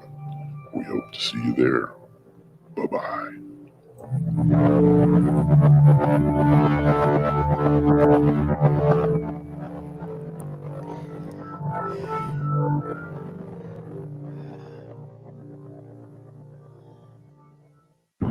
Are you intrigued by Paranormal Talk Radio? You'll love the new Paranormal Radio app from TalkStream Live. You'll find a great selection of talk shows covering UFOs, ghosts, strange phenomena, and much more. Download the Paranormal Radio app now and start listening to the very best in paranormal talk entertainment, including the network you're listening to right now, the Paranormal Radio app, free in Google Play and the iOS App Store. The answer to the ultimate question of life, the universe, and everything in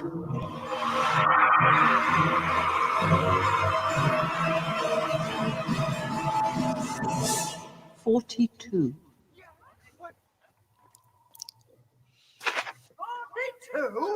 Yes, I thought it over quite thoroughly. It is, it's 42. It would have been simpler, of course, to have known what the actual question was. But it was the question. The ultimate question. Of everything. That's not a question. Only when you know the question will you know what the answer means.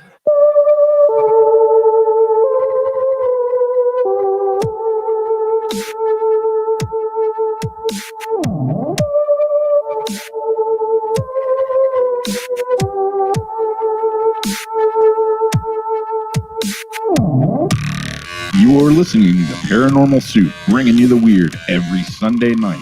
Call into the show and join the discussion. The call-in lines are 219-230-4444 or 260-225-9419 or by Skype caller ID 00JBland00 or JBland Paranormal Soup. And now to your host, Jason Bland. Tonight, our guest is Marilynn Hughes. She's the founder of the Out of Body Travel Foundation. She's written over 101 books on this subject. She has a book out, Astral Projection Made Easy. And that's what we're talking about tonight. Do you want to learn how to leave your body? I do. I would like, there's the kid part of me that would love, like I said, go explore Area 51 or the pyramids, all these places I can't travel to. But the real part that I want to know is I want to explore, who am I? Where do I come from? Past lives. We can get into that subject tonight. I've felt from two visions I've had of what I believe are two different past lives I had. I learned so much about myself just from those. There's these incredible vivid dreams. I mean, imagine what you could learn if you could ultimately access all the things of your soul, who you are, why you're here. That's the biggest question in the world. So many people don't ask it. So many people don't care. Well, I do, and I know my audience does. I know my chat room's full of people asking a lot of great questions, and we're going to get to those tonight. But you can call in. Those phone lines are open. Call in and ask your question or tell us about your own experience. But let's go ahead and get back to our guest.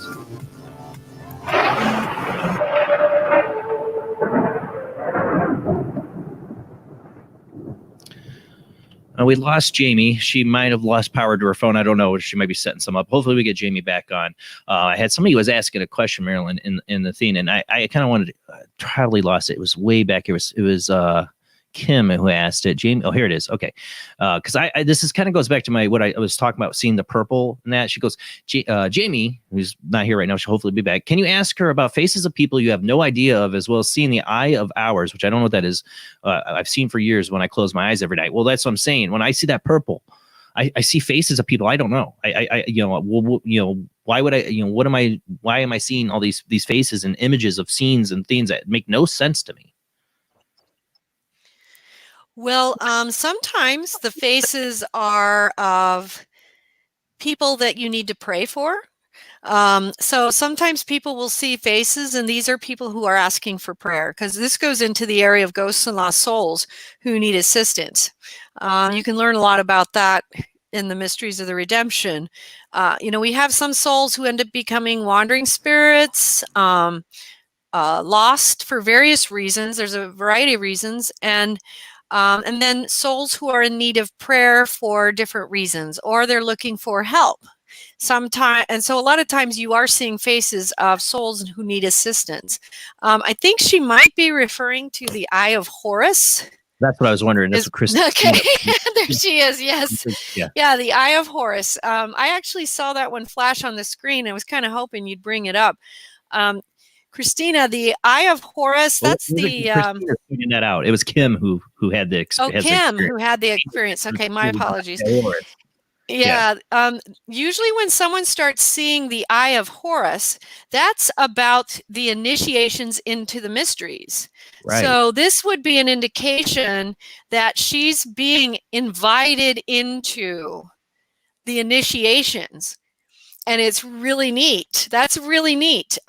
There's all these stages. There's 8 stages that are laid out in the ascension pathway, which is the what we talked about, the purification pathway. And the 4th is the stages that have to do with the rites of passage, initiations into the mysteries.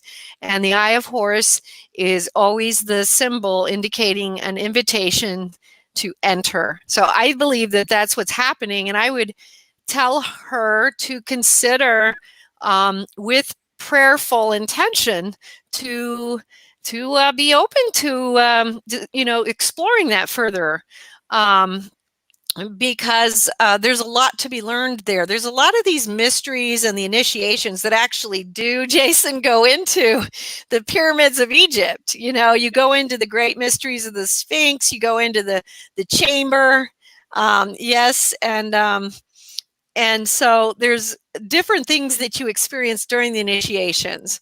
And she might want to read that section in the Mysteries of the Redemption, which is called Passage to the Ancient, which is about what happens when you enter into the Eye of Horus. On the rabbit hole. Right? Well, for me, even I mentioned this on the show during the lockdown. I was seeing the purple, but this time I wasn't seeing random places or people's faces I don't understand. I kept on seeing the gray, which disturbed me, and I'm like, the gray why? faces. Yes, is that common too? I've been like the gray alien. Are you talking about gray aliens? Like the gray alien, black eyes, and that's what was looking at me a couple times. I'm like, okay, I'm not doing this now. That's how it is. Well, I think in your case it might be common, and I think that it is common with a lot of people who are experiencers of these alien types of experiences, which it kind of seems like you have some type of contact with that. So yeah, for people who have had that, yes, it is, definitely. I think so, for sure on that. Another thing about the faces too, you can also be seeing things regarding faces of souls or images of people who may have had meaning to you in previous lifetimes. You were talking about past lives. Yeah. Past lives are a big thing in the out-of-body experience. You start traveling backwards, forwards, and into parallel times as well. Into these lifetimes, and there is a purpose. And you mentioned that you had some very life-changing remembrances.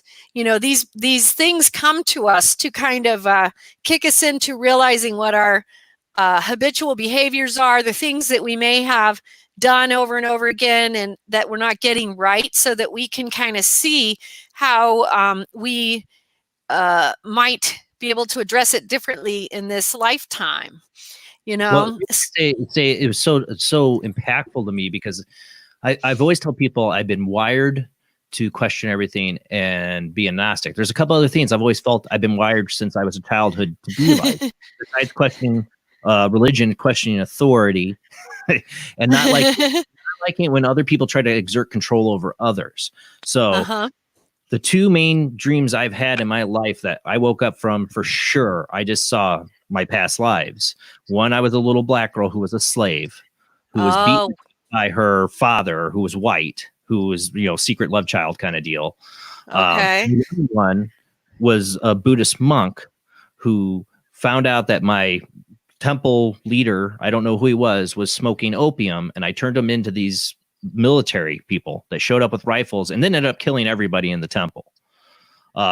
And so both those scenes explain a lot to me about why I've always been this way, why I've always questioned religion. I don't trust authority, and I don't like people having control of other people because, one, I don't like slavery. I don't like, it just really, when I look back at those dreams, what I think were visions of my past life, it explains why I'm wired this way. From my parents have a lot of influence on how I was raised and everything, but I felt like I've always been wired this way.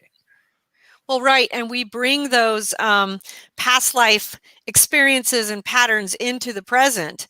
And, that's an interesting, both of them are interesting and make perfect sense why you would bring that into the present. And, it's also an interesting thing to note that,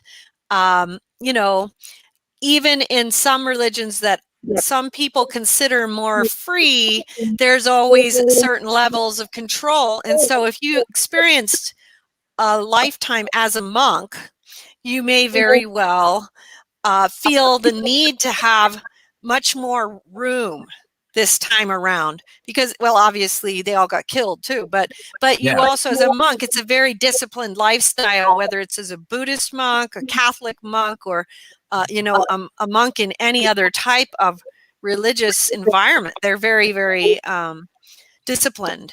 I was betrayed by my religion in this dream. I caught the person I thought was enlightened and a master not being a master enlightened, and then betrayed by, turned to the government or whatever this was that I turned them into. I was like Judas.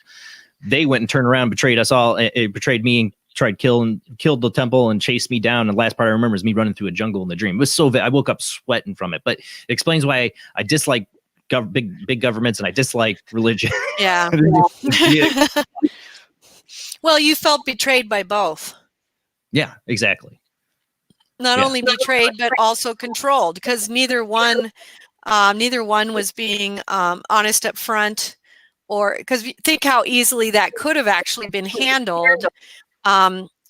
If it had been handled in a different way, your leader could have just said, okay, yeah, sorry, and okay, chill, and it could have been totally different. But we've all had these past lifetimes, and one of the things that I've experienced in mine as well is you do have that intensity when you go back to them. That is, when you, especially like you remember the moment that you were killed. And you can feel the pain, and you do wake up not only sweating, but I mean, you're like feeling it, you know what I mean? To the jungle, and I don't know if I died or what happened. At that point, I woke up right when I just remember hitting the spot, and they're up above this ledge. I see these gray pants and boots, and then pointing the rifles at me, and boom, I woke up. Now, when I was a little black girl being beat to death, I felt the whole being beat to death with this broomstick handle. I felt dying. I felt that whole death and everything. That was another, just, and these things you don't forget. It's what is, I have so many weird dreams and stuff. I can't grasp what happened in the dream. That these things were so vivid. I still can picture the images in my mind all these years later of those experiences. Right. That's why I hold on to them. I know they're true. I just know deep inside they are true experiences. Well, and we carry our memories with us, not just on a spiritual level, but it actually embodies with us cellularly into our physical, so we carry it with us in, very, very strong ways. And, as you are going through the purification process, you're bringing back these memories of these times. And the purpose then becomes to bring the knowledge of all those lifetimes together. And, many of us have experienced times where there was some type of oppression, and so we're going to want to overcome that oppression and be able to be able to experience the soul, pursue the spiritual path in a way that is not controlled, because God isn't controlled. God just is, so so his essence and existence is not this way. But one of the things that we find is that anytime someone takes a revelation, an out-of-body experience, tries to bring it down to the ground and embody it in a structure, then it kind of gets a little bit contaminated, even when it's not intended to, because the spiritual is not a construct. It's not a structure. It is this vast, continually moving thing. And so if it's not allowed to continue to move and live and breathe, then it dies. And that is why we are always fighting against this control or this structure, because it actually keeps us from growing more spiritually, moving higher in our development. Just be prepared. I might have to throw you over on the Skype. You're getting a little bit, or on the phone, because it's doing like a crackle pop thing. You hearing that, Rob and Jamie? Yeah. Okay. I'm hearing it too. Yeah, I'm hoping it just flattens out and goes away. Come on, internet. Yeah. Yeah, 'cause I like to keep you on here, especially for phone calls. And by the way, phone lines are open 219-230-4444 or Skype ID OOJBland00. Those are the two can be open because I might have to put her on the other line. Hopefully, we can hold on to this. There was a question I wanted to get here from Miss Debbie. Is our out of body experience the same thing as astral travel, or is that an OBE happen spontaneously? And can you control astral travel? No, they're not the same thing, but they are the same thing in essence. But astral travel, the only difference is it is speaking in reference to fourth realm travel, which is the astral realm. So we are third dimensional beings. Astral travel relates to the fourth realm travel. Out of body travel refers to the multidimensional travel that can encompass heavens, hells, purgatories, and any realm in between. So astral is a place. It's a place you go. It's yes, it's the astral realm. The astral plane, which overlaps human physical reality. And so when people talk about astral travel, they don't always realize that it's kind of limiting themselves. You don't want to stay there. You want to travel to more places. But yeah, so it's kind of like not an important detail, but it is a difference. In terms of can you control them? You can to some extent. However, you don't want to. The reason why you don't want to is because this is the thing that a lot of people don't realize. If you try to control out-of-body experiences, you are literally going to really ironically limit yourself. Going back to your comments about control. Yeah. So the reason why is if you put it out there and you allow God to show you what He wants you to see, then you are going to see things that you would never imagine yourself. And so you want to surrender. And I apologize, I'm getting the feedback too, so I'm trying to. Let's stop right here, Marilyn. We can try one thing. I can have you pop out and pop back in and see if that fixes it, or we can throw you on the line because I got people calling in here too. What do you want to try? Do you want to try to pop back out and pop back in, or do you want me to throw you over on the phone? I'll pop out and pop back in, and if that doesn't work, we can do the next thing. Does that sound good? Yeah, because that popping worse. And yes, people, I know you're calling in. I got one phone line right now because I'm going to keep the other one open for Marilyn as she goes. We'll bring him on right now. We got one person waiting. Hey, Zach, how you doing, man? Just ready for this weekend to end, man. How about yourself? Right. Well, the world didn't end. I think we're past that point. For me, I got about 10 more minutes to see if the world ends. All right, let's see. Hold on a second, Zach. Let's see if her connection's better. Okay. All right, Marilyn, let's see. All right. Are we any better? I'm not hearing the crackle pop. All right, Rob, Jamie? Sounds not like sure. Yeah, sounds yeah. I'm not hearing the crackle pop like we're eating Rice Krispies. That's what it sounded like. All right. Well, Marilyn, we got Zach on the line here, and Zach's always got great questions. So go ahead and fire away, Zach. Okay, I just have two questions this evening. Marilyn, it's very nice to meet you. Nice to meet you too. So, with out-of-body experiences and astral projection, there have been mention of, going out of one's body to different parts of the world in current time or even alternative dimensions. But my first question is it possible to use astral projection as a means to view past events? Why or why not? That can happen, but I guess the question would be what the purpose would be for it. Because if you use astral projection for that, there may be alterations in the way that you might visualize it. So if you're looking to find out exactly what happened about a prior event, it's probably not necessarily the most accurate way to do it because there will be shifts in exactly how things went down. There's all these parallels that overlap that affect that sort of thing. Would it be better if I let you call me on Skype? Yeah, let's try it because we're getting the pop crack. Hold on, the pop crack. Hold on, Zach. We're gonna switch her over. Okay. Go ahead and hang up on here, and I'll call you on Skype. That work? Yep. All right, let me call her. Hopefully, it's better on Skype. After that, we're going to phone.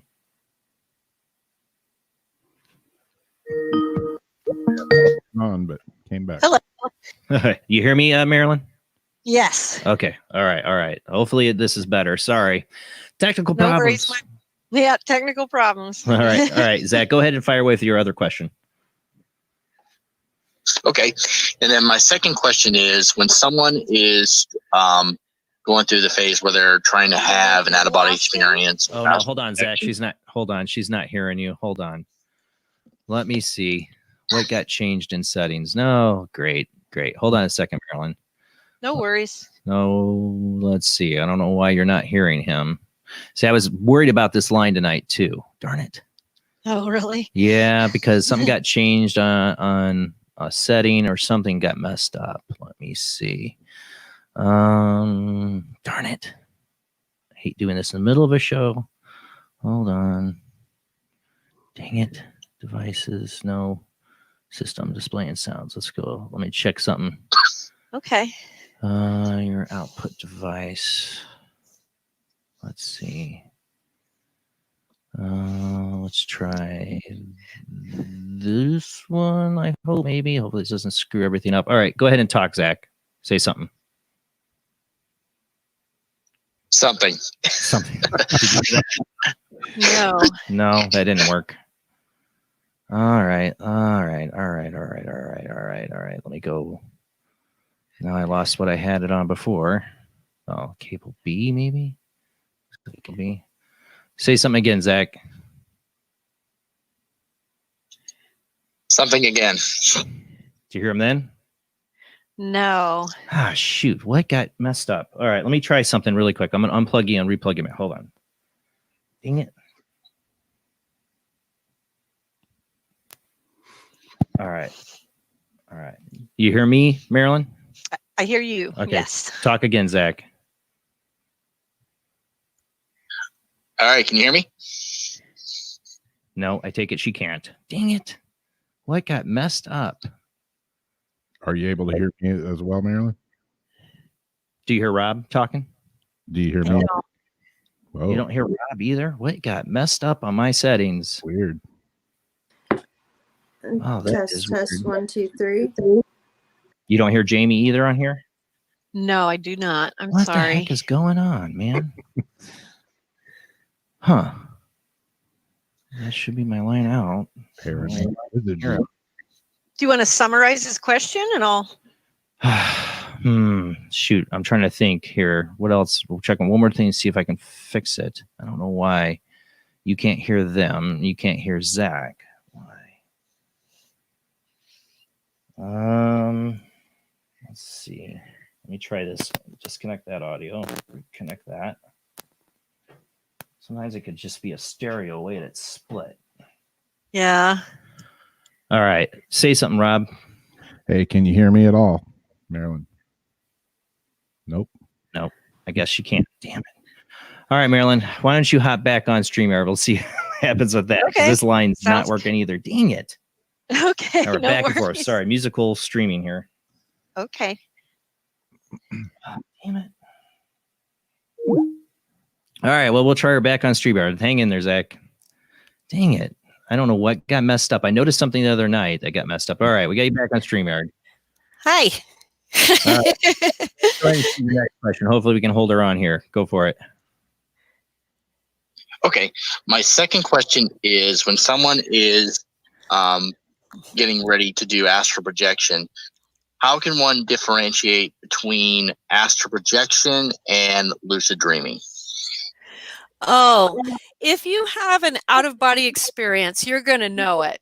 One of the things I always say is, if you have to ask if you had an out-of-body experience, you didn't have one. You'll know because the vibrations are so strong. So you'll know if it's lucid dreaming. But what you need to realize, though, is that it doesn't really matter in the sense that people will experience aspects of out-of-body experiences in some types of lucid dreaming, spiritual dreams, and they can still have just as much importance and significance. So don't denigrate their value or importance just because they might not be a fully conscious experience. It's just about the level of consciousness. Everybody has these experiences at night. Most people are not conscious of them. They're subconscious experiences. It's just part of the way the spirit works, the spirit world works, and how consciousness works in this world and the next, and how evolution moves through the human psyche. The out of body experience and astral travel experience is something that you will know that it was definitely, I had got out of my body. The vibration is so strong, so powerful. It's an undeniable type of experience. So it'll be clear for sure. Sorry about all the technical problems there, Zach, but thank you for calling. You always have great questions. Thank you for your patience, Zach. Absolutely, everybody. Thank you, Marilynn, once again for answering my questions. Have a good night, everybody. All right. Thanks, Zach. All right. Hold on. We got another person here, but I'm going to have them hold on a second. The only other thing is maybe the headphone mic. I don't know. It sounds like distortion there. I can't figure out why I can't get you on the other line to work right. Dang it. Everything. Planets in retrograde. I don't know. Dang it. I was trying to fix the other phone while we were talking here. What is this? All right. We can try my Skype if you want. I have to. I don't know. Because it's weird because I don't know why she can't hear anybody on my other Skype line. I've had guests on there a billion times before, and I had a feeling something was wrong with it tonight. I was like, when you're like, I could do StreamYard. I'm like, okay, let's do that.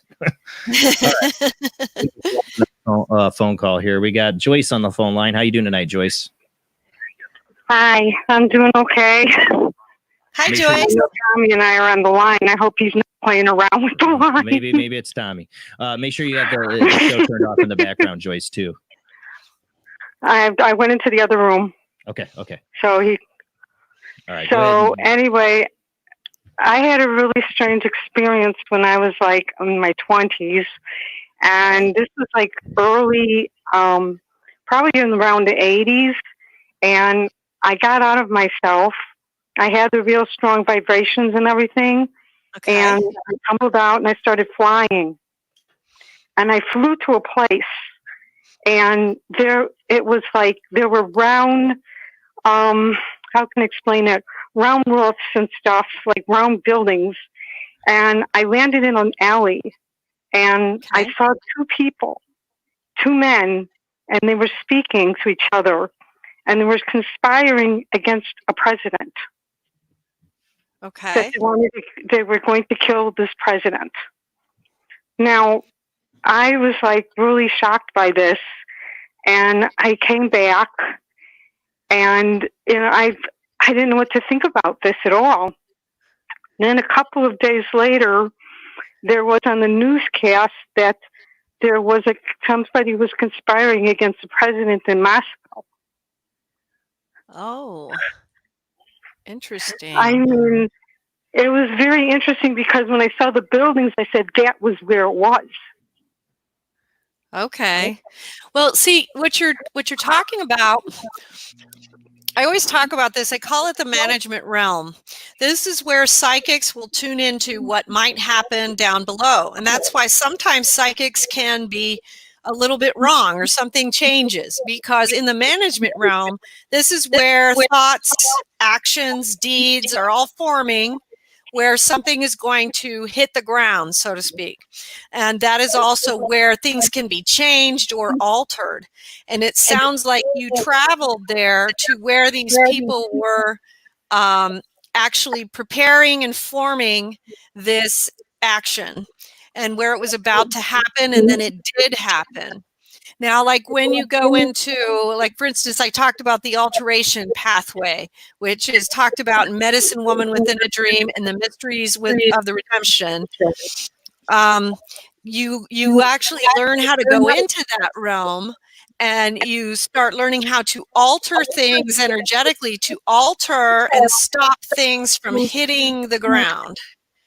And so it sounds like you touched into something there that did happen on the ground. And so I think that's what happened there for you. So, it's interesting. There's not always a lot of rhyme or reason why some people will touch into certain events, like airplane crashes or world events like this. But sometimes people do that, I've had airline crashes. When I would have dreams and then there would be an airline that would crash, and my husband knows all about this. And then so maybe we have a gift in that way. Things like that. It sounds like we have. The other thing is that when you were talking about reincarnation and stuff like that, I would have, when I was very young, I would have a dream that I was being murdered. And I was being murdered like every month. Okay. In my dreams. And it was going on for years and years. And I've always felt like I don't want to be murdered. I'd rather die by a disease than be murdered. And my father came down with leukemia, and I changed my tune on that. But the thing was, I was still being murdered. And I had a particular name, and I found out through a Kabbalist that my name was attached to someone who, in my family, who actually was murdered. He died. Okay. And my mom never told me this. And she stepped forward, and then she tells me about this when I'm 26 years old. And the Kabbalist says, if I change my name, I will change my destiny. And they went ahead and they had my name changed, and I didn't have the dreams anymore. Interesting. This was going on. It was going on for years. This was happening every month. Did you have that? Was this person had deceased before you were born? Yes. I mean, it's very possible. I mean, there's a couple of possibilities there. One is you may have been that soul. And it's also possible that you came in and for whatever reason were very sensitive to that soul. I mean, it's obvious from your other experiences that naturally you're very sensitive anyway. And so it sounds like whatever they did was helpful. I don't think it would have necessarily been your destiny to have been murdered again. It seems like you were touching into an event that had already occurred. And perhaps there was something attached to it that you needed to avoid to actually, especially if you were that soul and you reincarnated into the same family, wanting to break that cycle, that chain, and move into a different outcome this time, because that event would have had some very strong energetic ties to you, which you obviously experienced, so you would want to do something so that you would not energize, attract, or recreate what happened before because of that heavy duty energy that you carried from the previous time. Have you found more out about this family member since that time? Because it'd be interesting to see if you feel any kind of affinity for that person, because it's possible, it's possible that he's my grandfather. Okay. Okay. My father's, he died when my dad was only 8 years old. Wow. Okay. By some anti-Semitic people. Wow, very interesting. Well, and see, that would even bring in the ancestral karma of, the anti-Semitic stuff of the Jewish people and the Jewish family. So this would be like an event that had like a greater significance karmically, because it's an anti-Semitic event. This is not just a random murder. This is something that was carried through the family. Even if it wasn't talked about energetically, that would be definitely tied to the family. And so that's interesting. That's very interesting. I think it would be very interesting for you to learn more about him, whatever's available, because one way or the other, you have a strong connection to this man. Yeah. My mom, she's not all there anymore, and my dad had passed away from leukemia, so I can't. I have talked an outer body experience to my father. I have done that. Okay. And I have talked to I've talked to souls before, and Jason knows all about it. But the other out of the experience that I had that is really memorable to me is because I actually had an outer body experience where I went to the store and I met a friend at the store, and we were saying hi to each other, and I'm like thinking, oh, this seems like a dream, more like a dream than an outer body experience. You know, I'm talking to this person.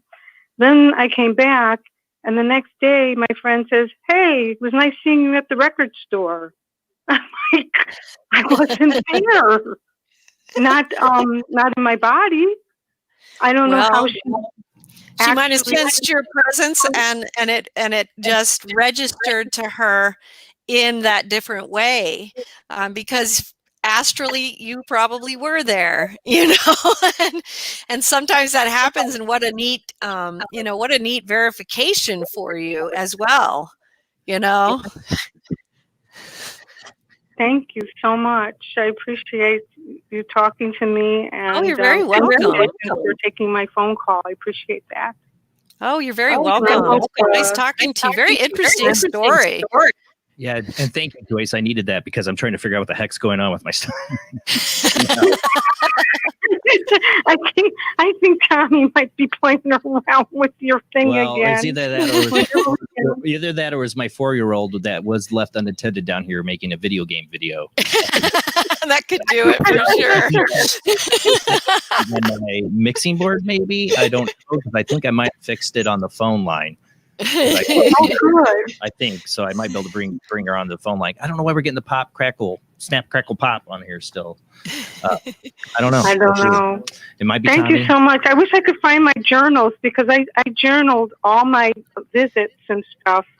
Oh, you should keep journaling them. Yeah, keep journaling. Jeff, I always recommend for everybody, journal these types of experiences, because you find things out over time where things make more sense later than they will maybe even at the moment you have the experience. So journal them. Keep it down. Yeah. You know, I can't do the outer body anymore. I'm on a sleep medication, and for some reason, being on the sleep medication, I just can't do it anymore. Oh, okay. Well, it's different for different people, because not everybody has that reaction. Some people are able to do it with various, different types of medication they have to take, and some people it impacts them differently. So that's a tough one. Yeah. Yeah.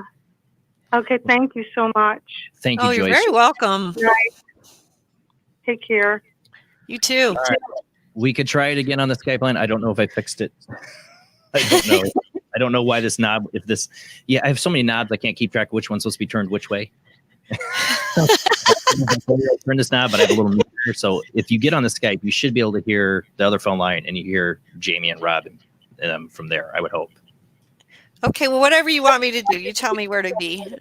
I'm cool. Whatever. Yeah, we're still getting the snap, crackle, pop on this. That's what sucks. You guys are hearing it, right, Jamie, Rob? Yeah, it's like an echo. Yeah. Yep. All right, well, let's try it. I'm going to call you on Skype. Let's see how that goes. Sorry, guys. Okay. Hold on, audience. Planets in retrograde. This is what happens. I'm gonna hang up here. I'll call you on Skype. We'll give it a shot. One more try. Plan. I have a question for you, Gordon, from the YouTube chat as well. See, I'm in a little crackle pop from you guys too, a little bit. So it must be something with StreamYard. My internet has been fun, or my internet. I don't know. Yeah. I'm here. Okay. All right. Let's see. Can you hear Rob? Go ahead and talk. Okay. Can you hear me now, Marilyn? I can hear Rob. Yes. Yes. All right. We're rocking and rolling. I think it's StreamYard and my internet or something going on here because I felt like my internet was slow today before the start of the show. I'm like, something's going on with my internet. No. All right. We got people trying to call in too. Sorry, Marilyn. I think, Rob, did you have a question too? It happens Yeah. to all of us. All right. Yes. Go ahead, Rob. Rob. From the YouTube chat room, Royal Howard wants to know if on any of your experiences, like, astral travel, if you've come back with bruises or anything like that. He's experienced physical evidence. Let me think. I've definitely come back with pain. I don't recall bruises, but like I've had like, especially, talking about those past life remembrances where you come back with some strong pain in the area of where you might have been, axed in the, wherever you were murdered. I don't know about bruising. I don't think I've had that. I know that I've heard that happen with some people. So, but not for me. I don't think so. Not that I can recall right off the top of my head. Yeah, it is. It's a great question. All right, we got somebody else on the phone line. You have 405 area code. Who do we got? Hopefully you'll hear them. It's your brother, Pale Tyler. Happy Father's Day. Oh, thank you, Tyler. Happy Father's Day to you. You hear him, Marilyn? I do. Oh, okay, thank God. Right, go ahead, Tyler. Hi, my name is Tyler. I'm so glad I'm able to talk to you tonight. And, me too. Hey, nice to meet you, Tyler. Yes, I'm actually you're the last caller before Joyce. He started going in on about lucid dreaming and the difference. And sometimes, like what you were just saying, like you see the blue light, then your ears are kind of ringing, and then you start falling back asleep, and then it feels like you're falling, and then you catch yourself. And then that's exactly next thing you know, you're wide awake, and it's hard to fall back asleep. Yes. I feel like I get there almost, and then when I do get there, I skyrocket. And sometimes I was just asked Jamie about this. I sent her a message. We were playing PUBG one night, and we were talking about having out-of-body experiences, and me and Rob and Jamie were like, okay, so let's try to see if we can dream about this. And the next day, I was like, did it work? I think it, because I was like, yeah, because I had a dream about you and Rob, and we're all hanging out, and we're about to go ghost hunting together, for example. Yeah. Okay. Yeah, I think we had like a meetup spot that we were going to try to see if we could meet up at. Okay, like in the astral realm or somewhere, or Yeah, we were just trying to project ourselves in a different spot and see if we could all meet up and see if we at a haunted location. Yeah. Oh, okay. But it just so happened it was just like all our interest in, like the dream my dream put us all into what we would be doing, hanging out and going ghost hunting. yeah. So did you go to like a particular physical location that you knew was haunted, or were you going to a particular place in the astral where you were going to look for ghosts there? Yeah, something like that. We were in the Astral and we were looking for ghosts in there, but we started off riding in a vehicle. That's what I just remember, riding in a car. And What was strange about it? I don't know my dreams necessarily, because I'm always wanting to get right back into my dream, but I need to start writing them down. What Jamie, what were you going to say? What was strange about it was we kind of had forgotten about it. I kind of had forgotten about it. And before bed, we were all supposed to like meditate this and everything. And then I had disregarded, not thought about my dreams. And then Tyler had mentioned something, and it turned out we dreamed pretty much the same thing. And then we had talked to Rob, you know, without like coaching and trying to, you know, feel him out, and the things he were like, okay, we had something did work last night. I've had that experience with my wife more than once, where we like dreamt like one of those dreams. Like I was like, I had this really weird dream. Me and you, we were walking, we were at this party, and I was telling her what it looked. She goes, "That was my dream last night." And that was an actual party I was at, but I dreamt about it last night. It's like, yeah, there was a guy doing coke there, and we're like, what the heck? You know, and she's like, that actually happened to me in life, but I dreamt about it again last night. And I'm like, well, I was in your dream. I dreamt that. Yeah. And so what you can do definitely is that when you are trying to bring together souls to, you know, join together energetically, that yes, you can enter each other's dreams, and you can actually meet in certain spaces. And so, yeah, you can do that. And so, what is the question? I'm sorry. I guess this question. Go ahead. Tyler. Is that like indication, like when I start feeling like that?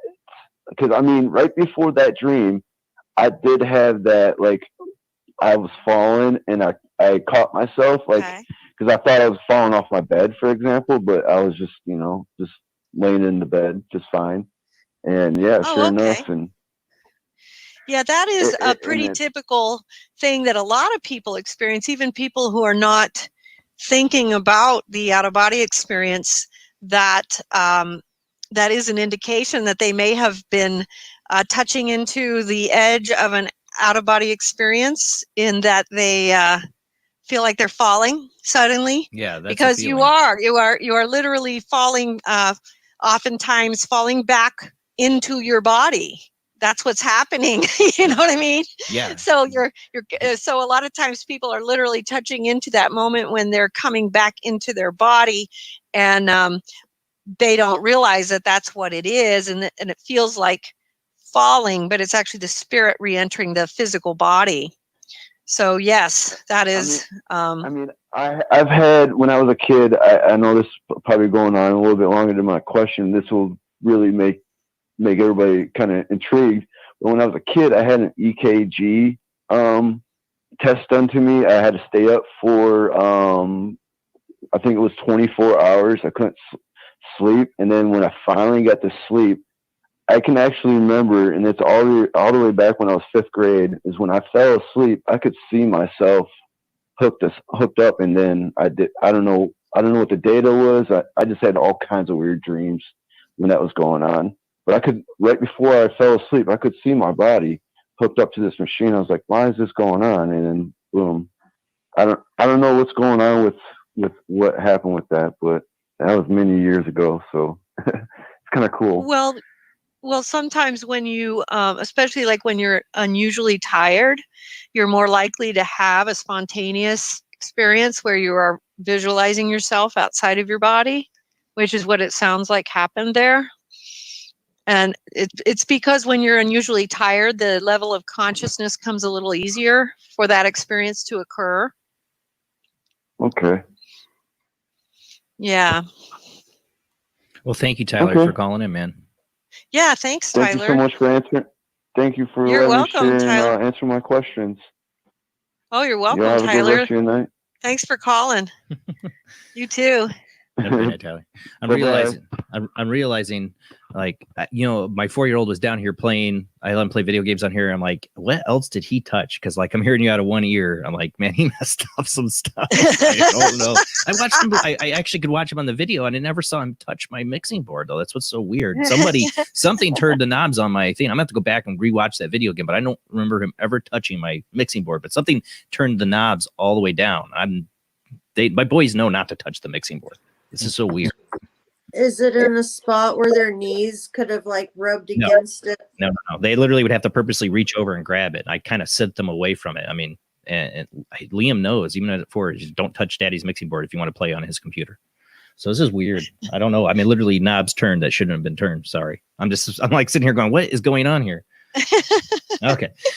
But yeah, you know, I like I said, the shared dream thing is really, you know, when you're sharing a dream, you know, it's not the astral realm, but is that out of body though? I mean, we're meeting with somebody else in their dream. Are we meeting inside their head? Are we meeting in some other place? I mean, it's like kind of, that's what the wonder is. Sometimes you have different levels of dreams. Like you have dreams that are just what would be mundane dreams that are more related to your brain working things out, versus like what would be considered a great spiritual dream, which would be something that is more likely like an out-of-body experience that you're not remembering fully consciously. And that kind of great spiritual dream would have something where there's, perhaps a spiritual teacher and you're being taught something really important, something like that. And but like for the types of dreams you're describing, it's probably more of a regular dream. When you're talking about meeting in the astral realm to maybe go ghost hunting, that's kind of like a little bit more borderline, but not quite getting over into the spiritual dream area yet. Right. But I'm coming over there more just a little bit. So there's different levels of these experiences. The spiritual dreams that people have are the ones that are extremely instructive. Like, for instance, even just the ones you talked about, where you had the past life remembrances, which really had some powerful information for you. Well, yeah. You mentioned spiritual instructions. I've had dreams throughout my life. I remember one where I was in, like, I don't know if you've ever seen The Matrix, when he's in like the total white matrix area where everything's white and the guns come rolling up or whatever. I was like in an area like that, but there was no guns. It was actually looked like the Virgin Mary. Okay. And she was conveying, like, I swear, apocalyptic end of the world stuff to me or something. But it's like, and I knew it all. I understood everything there when I was there with her in the dream. Like I remember that. I felt like I understood everything there, but it's like as soon as I woke up, it's like all that information's gone. My brain can't translate it here in this reality. But when I was there, I could understand it. And I've had other experiences like that where I'm being taught something and I'm like, oh yeah, I understand all this. And then I come back and I'm like, what? Right, because when you're connecting, especially like when one of the stages of the out-of-body experience would be that you connect to the unconditional love of God and also to the mind of God.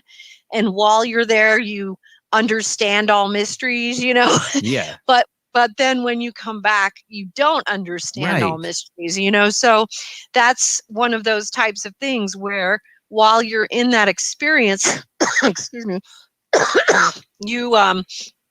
you were able to process all that information, and then you are not able to really understand it when you come back. And that's very, very common and ironically interesting as well, because the apocalyptic part of it, just because of the times that you had chosen to be born in. You've chosen to be born in a certain time period. Yes. And so, it makes sense that you would be instructed on this time period as to what your purpose here. And you may not remember that part, but I'm sure that was included as to your purpose here during that period of time, because this is part of your life. You know what I mean? Yeah. And so that is definitely what I would call more of a spiritual dream. Definitely. Absolutely. That's definitely excellent example. We gotta go to commercial break, and we got some other really great questions here in the chat room. I'm seeing here, like, what about dreams that tell you about the future, or can you out of body travel and see the future? Those are things that I've always wondered about too. Control to like kind of, I want to know the outcome of this, and travel there to see that. We talk about that when we get back, if that's a possibility. Sure. All right. Let's do it. All right. We're going to go commercial break. Phone lines are still open. Sorry about the technical difficulties tonight. I don't know if it's my 4-year-old, the ghost of Tommy that Joyce has fallen around. I don't know. And the phone lines, people are calling in. And why did it hang up? See, technical problems, man. Like I hit yes. Whoever just called, I hit yes, and it said missed call. I must hit try calling again. I will take your phone calls when we come back from this commercial break.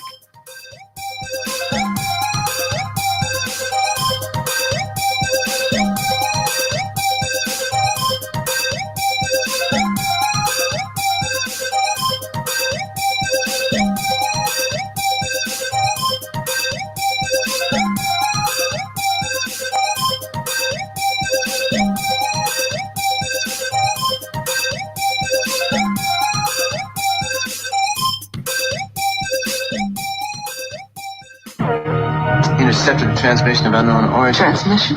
Out here? SOS. Human. Unknown. Alien. Certificate X. Exclusive engagement at the Odeon Leicester Square.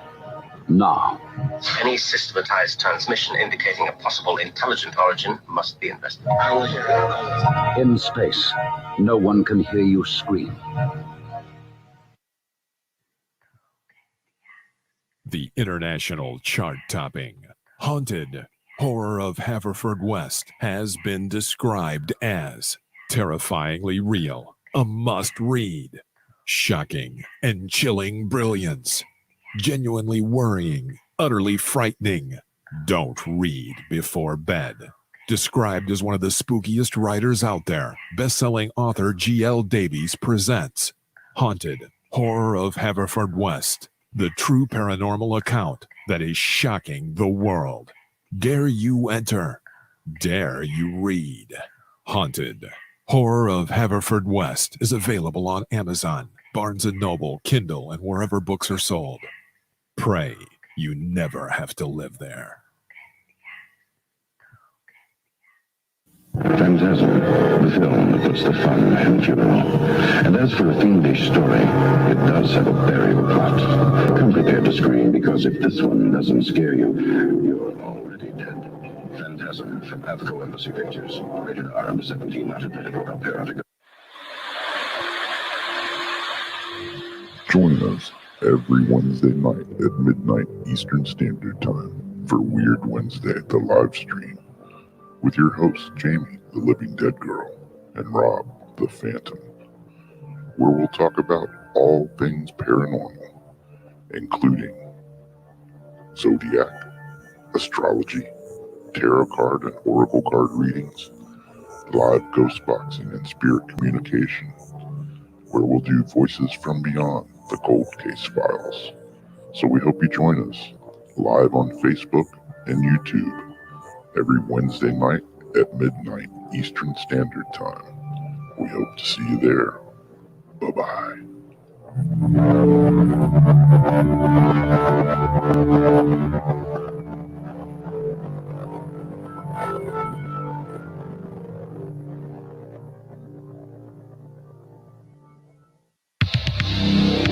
This fall, a new hard-hitting police drama is coming to Friday night.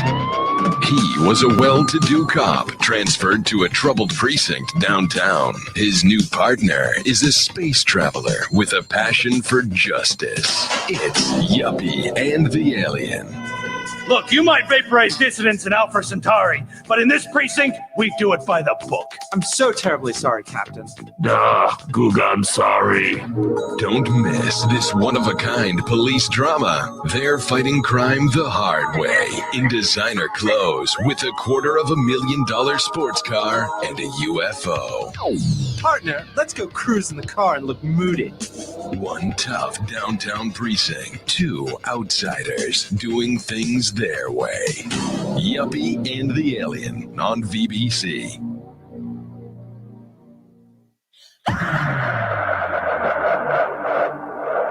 If you are interested in discovering the truth about the paranormal and want to hear from leading researchers in the field, join Justin Brown on his 3 weekly shows named My Paranormal Soapbox, Necromancer Live Show, and the Supernatural Symposium, live on Facebook, YouTube, and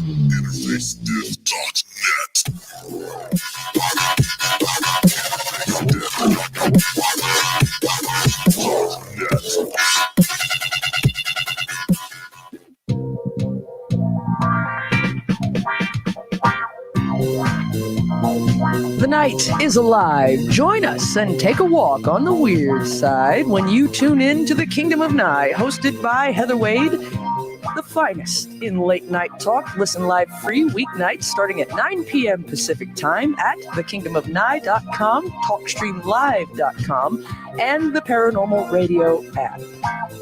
Wanna take a ride? Are you intrigued by Paranormal Talk Radio? You'll love the new Paranormal Radio app from TalkStream Live. You'll find a great selection of talk shows covering UFOs, ghosts, strange phenomena, and much more. Download the Paranormal Radio app now and start listening to the very best in paranormal talk entertainment, including the network you're listening to right now, the Paranormal Radio app.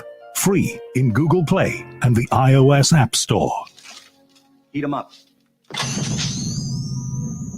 Do, re, be gone.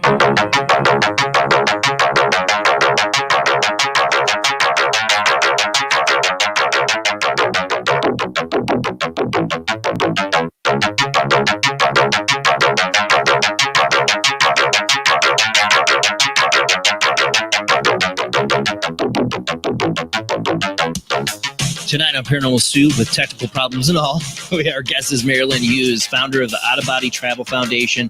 Her book is Astral Projection Made Easy. She's written over 101 books. She's got plenty of free books and material on her website, outofbodytravel.org. Check it out. A lot of information. And I apologize to the audience for the technical problems tonight. I don't know what's going on. Mercury in retrograde. I don't know. They're all in retrograde, aren't they?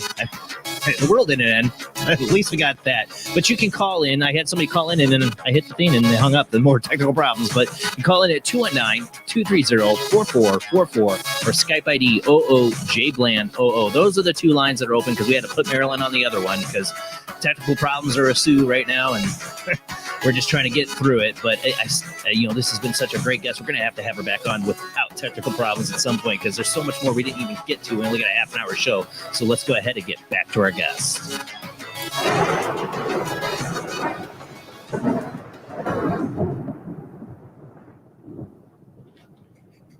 All right. You still there with me, Marilynn? Oh, yes. Sorry again for the problems tonight. Ugh. Oh, no worries. You even remember to play our good luck song before the show, Jamie, and we're still having technical problems. We play Frank Goes to Hollywood's Relax every before show just for good luck. Superstitious. I had somebody trying to call in. If you can call in. The lines are open. But my wife had a question when I was going upstairs. She's listening to the show.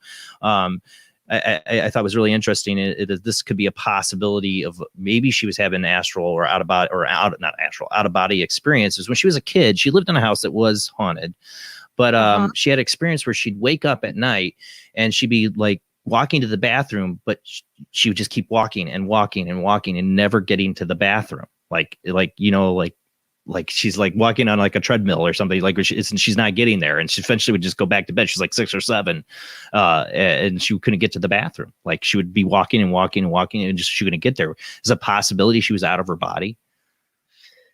On that one, I don't know. That could be just I've had that experience kind of similar to hers too. If I think about it, I've had dreams like that where you're like trying to go somewhere and you think you're awake, you're trying to go to go to the bathroom, and it's like you're never getting to the door. Right. That can be simply just a dream, but it can also be like if she's in a haunted house, it could be a spirit kind of playing around with her. That's what she wondered too. Yeah, she did wonder. Yeah. So because they can do that. Yeah. It's a violation of eternal law, but they can do that. And that's what you'd want to do is find out if that were a spirit, you'd want someone to come in and take care of that, because that's not something they're really allowed to continue doing. So you can call them out on that in terms of easily I have a book called Ghosts and Lost Souls, which talks about these types of things and how you handle them and what you do. It's in the Mystic Knowledge series. But you can call them out when they are, especially when they're messing with children. That's a real no-no. For in the spirit world with ghosts and stuff, but doing things to like be a trickster spirit, things like that, that's not okay. And so when in my experiences, one of the things I do work with are ghosts and lost souls, and you would go in there and you would be able to help them to cross over and extricate them based on the fact that they're not allowed to do that. They're not allowed to keep doing it once someone's brought in to take it out. You know what I mean? I've always wondered, there's things, there's so many questions I didn't get to because of technical problems. One of them is, but I always wondered if there's like a kind of like a afterlife police force. like stops goes from doing things. Or we do live spirit box sessions on the show once in a while, and Rob and Jamie do it every Wednesday night on the Weird Wednesday show. And it's interesting with the communication we get through the spirit boxes, because it seems like something stops them from answering certain questions. And you mentioned that, you know, when you see faces and that their souls wanting to pray, if we say, do you want us to pray for you, boy, the spirit box start really chiming in, like that, you know, that is what they want, you know. So Yes. there does seem like there is something from the other side that is trying to reach us, or to get us to notice them or pray for them.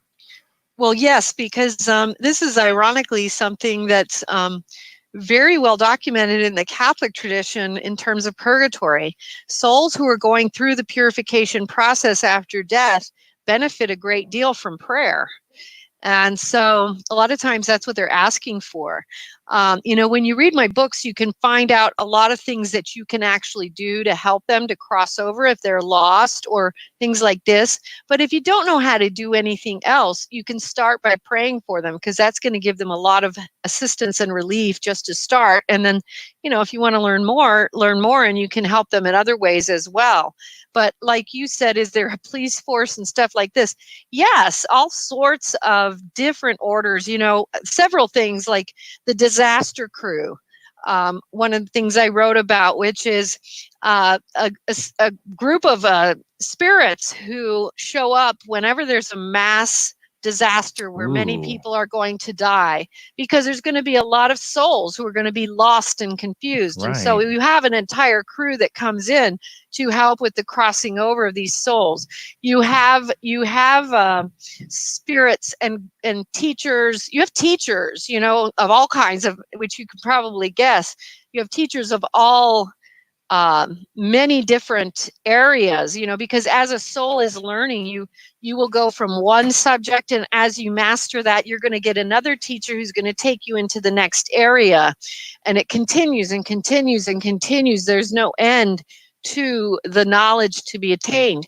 But there is also you have the angelic hierarchy, you have the archangels who deal with the heavy duty demonic, but you also do have spirits who work in kind of a law enforcement type capacity as well. Definitely when you're dealing with wandering spirits and lost souls, and just with spirits on the astral plane who often get into a lot of mischief. So yes, there are all manner of different orders. You know, what we have, basically. Hierarchies, but yes, what we have to remember is what we have on Earth, everything we have is going to exist in the spirit world, but it's just going to exist in a greater degree, in a more sophisticated degree, and a more fantastic degree.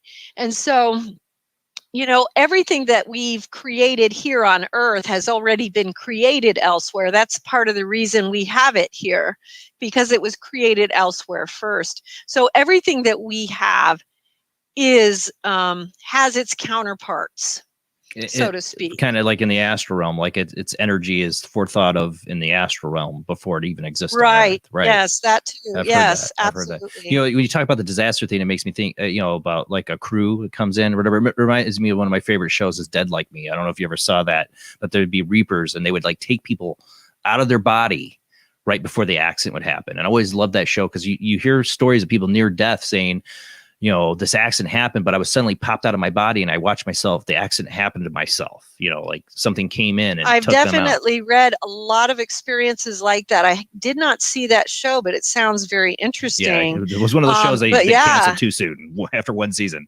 Bastards. I'll have to check that out. Yeah. Yeah, but yeah, I've heard that with many experiences and wondered the same thing, that, you know, people who got hit by a bus, you know, would say that, yeah, they were out before the bus hit, you know, and that's very fascinating to me as well, you know. We got somebody else on the line. See, all these technical problems. I felt like there's so much we didn't get to tonight. There's so much more to astral travel, but we got somebody else on the line here. I'm sure it's got a great question. 347 area code. Who do we got? It's Dawn Emler. How you doing? Hi, Dawn. Thanks for calling in. Hey, Jason. Hey, Jamie. Hey, Rob. Hey, Marilyn. Thanks for taking my call. Hi. Sure. Hi. I was just wondering. I'm going to give you a little bit of a breakdown of what I've been through, real quick, because there's not much time left. Yeah. And just to lead up to my question. When I was younger, I seen a lot of ghosts and spirits. When I was 4 to 12, then ended. And then, of course, when I was 17, I dabbled with the Ouija board. And a few days later, I ended up having sleep paralysis, which led to OBEs and, bad things coming around me at night. And which really messed with me mentally. I was getting attacked and I couldn't sleep. I affected my school. And I didn't really tell my parents. I didn't know what was going on. And years later, I went to the library, got some books, then I became interested in it more with astral projection, OBEs. And I started teaching myself how to do this. So I would take the step by step. I think there was 4 steps at the time said in the book. Meditation, relax, look at your hands first. You can't see through your eyes, learn to fly, all this stuff. And it was nice in the beginning. Then it started getting evil again as I got older. I started, having these evil spirits coming around and just hurting me. And it was very scary at the time. But then it calmed down again, and then I would teach myself how to fly, from point A to point B. And at one point, I couldn't go above the trees. And then when I got older, I was able to go even further, try to go into space. But then Jesus came, he stopped me. He said, "You couldn't do this, son. You're not allowed to do this." So I don't know if he was talking about the OBEs or if I just couldn't go past a certain astral plane into space. And another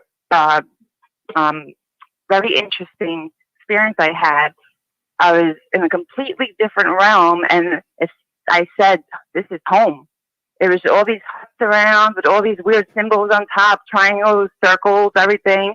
And Jesus was with me again, and he pulled me back straight into my body. I just woke up. So I had a lot of weird experiences, mostly negative. And the question is, why should I continue to do this? And I would like to, but why would I continue to do this if I know when this does happen to me, I know evil is always around because I've got to fight something off before I go on my journey. Well, I just want to point out, you talked about the symbols, the triangles and the circles, and Jesus was there, and you said this was home. Those are the matrices. Yeah. And the matrices appear before you get to the entrance to heaven. And so I think you were right there at the entrance to heaven, and you had an interior knowing that you were home. Yeah, it's really cool. So that's really cool that you got to go there. As to your question, the answer would be that the negative experiences are part of the out-of-body travel journey for most folks because of the fact. Yeah. And so it's often very helpful for people to go through the process with some guidance, and that's what I try to do with my writing, that helps people to navigate through the learning about the evil, learning about the spiritual warfare. The very fact that you started seeing by myself. Yeah. Mm-hmm. Right. Yeah. And it's a little bit easier when you have a little bit of it laid out for you. So you understand, like, okay, this is happening because I'm in this stage, and this is to be expected, and this is normal. Yeah. I think that the question of whether you should continue it or not is totally up to you, because if you are experiencing. The last time I had my last one, which was kind of, the one before that, my dad had passed away, and then there was evil around me, and I called for him, and he actually came, and he didn't have nice words for me. I felt him, I didn't see him. He just said, "Enough of this crap already." And then, he kind of helped me, and I woke up. But the last one I had was sleep paralysis, and the ringing in my ears, the whole bedroom just woke me up. The whole bedroom was loud, like a car alarm, 100 times, just going off. I said to my husband the next day, I think I have to go to the doctors if this happens again. I was like, all right, if it happens again, we'll take you to the doctors. Never happened again. And then I learned a little bit more about, the alien type aspect to all of this with out of body experience and other, realms. So can that be possible too, that maybe other beings are around when this happens? That can be, but it sounds more like what you're experiencing is the actual, the actual grand phases of the soul, which starts with, the process that starts is you go through where you experience some of the good stuff. Then you start learning about some of the gray areas, and then you are plunged into the spiritual warfares. The very fact that when you were a child, you were seeing ghosts from the age of 4 to 12 indicates that you had a natural gift. And it also might indicate that that was something that was maybe something that you were going to work with lost souls and that sort of thing. And that is not a pleasant task. I do it too. And I struggled with it. I actually got upset and said, I don't want to do this anymore. And then they took me to the Akashic Records and showed me that I signed up for it. And I was like, okay, I guess I am going to keep doing it. Funny.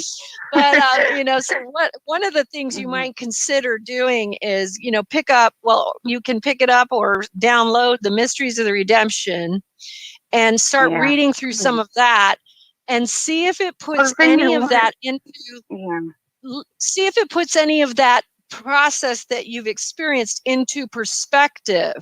If you start seeing a process, a journey, a map here of what you've been through, and if you feel like you can put it in context, and if you feel like it makes more sense to you now, if it doesn't, if it's like, no, I'm just a demon magnet, you know what I mean? Then it's like, no, don't bother. Don't keep the Ouija board. I mean, after a while, you learn of it, and I was getting attacked almost every night, and it was ridiculous. I cried, "Mommy!" My back would be like a foot above my bed at one point. We had remote controls fly across my room during the day. I had sleep paralysis during the day as well. It lasted 4 minutes, which was odd because I know it takes 20 minutes to fall asleep. Well, the Ouija board so that was an odd thing.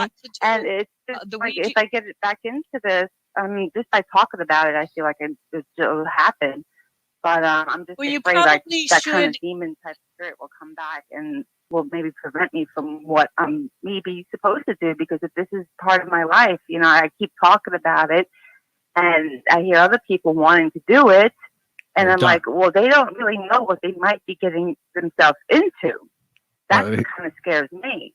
Everyone's experience is different because we all have spiritual journeys. Hold on, Dawn. Marilyn wants to answer here before we run out of time. The negative part of it. Right, there is a negative part of it. You didn't mention the Ouija board part of it earlier, and I do think that has a huge that's important information, because that might be why you're experiencing it this way. A lot of people will experience periods of time where there's a lot of spiritual warfare. They do go through a lot of demonic activity, but if it is done in a controlled, I understand that. Yeah. If you follow through the mystical training in a controlled way, then you should be able to see knowledge and wisdom coming through all of it. If that's not what's happening, then you're just dealing with demonic attack, and I wouldn't recommend that you continue. I would say no, because you've invited something in that Jesus, and he shows up. So that kind of helped. That was the right thing to do, because that's what you definitely learn very quickly in out-of-body experiences, is that when you need help, that's who you call for.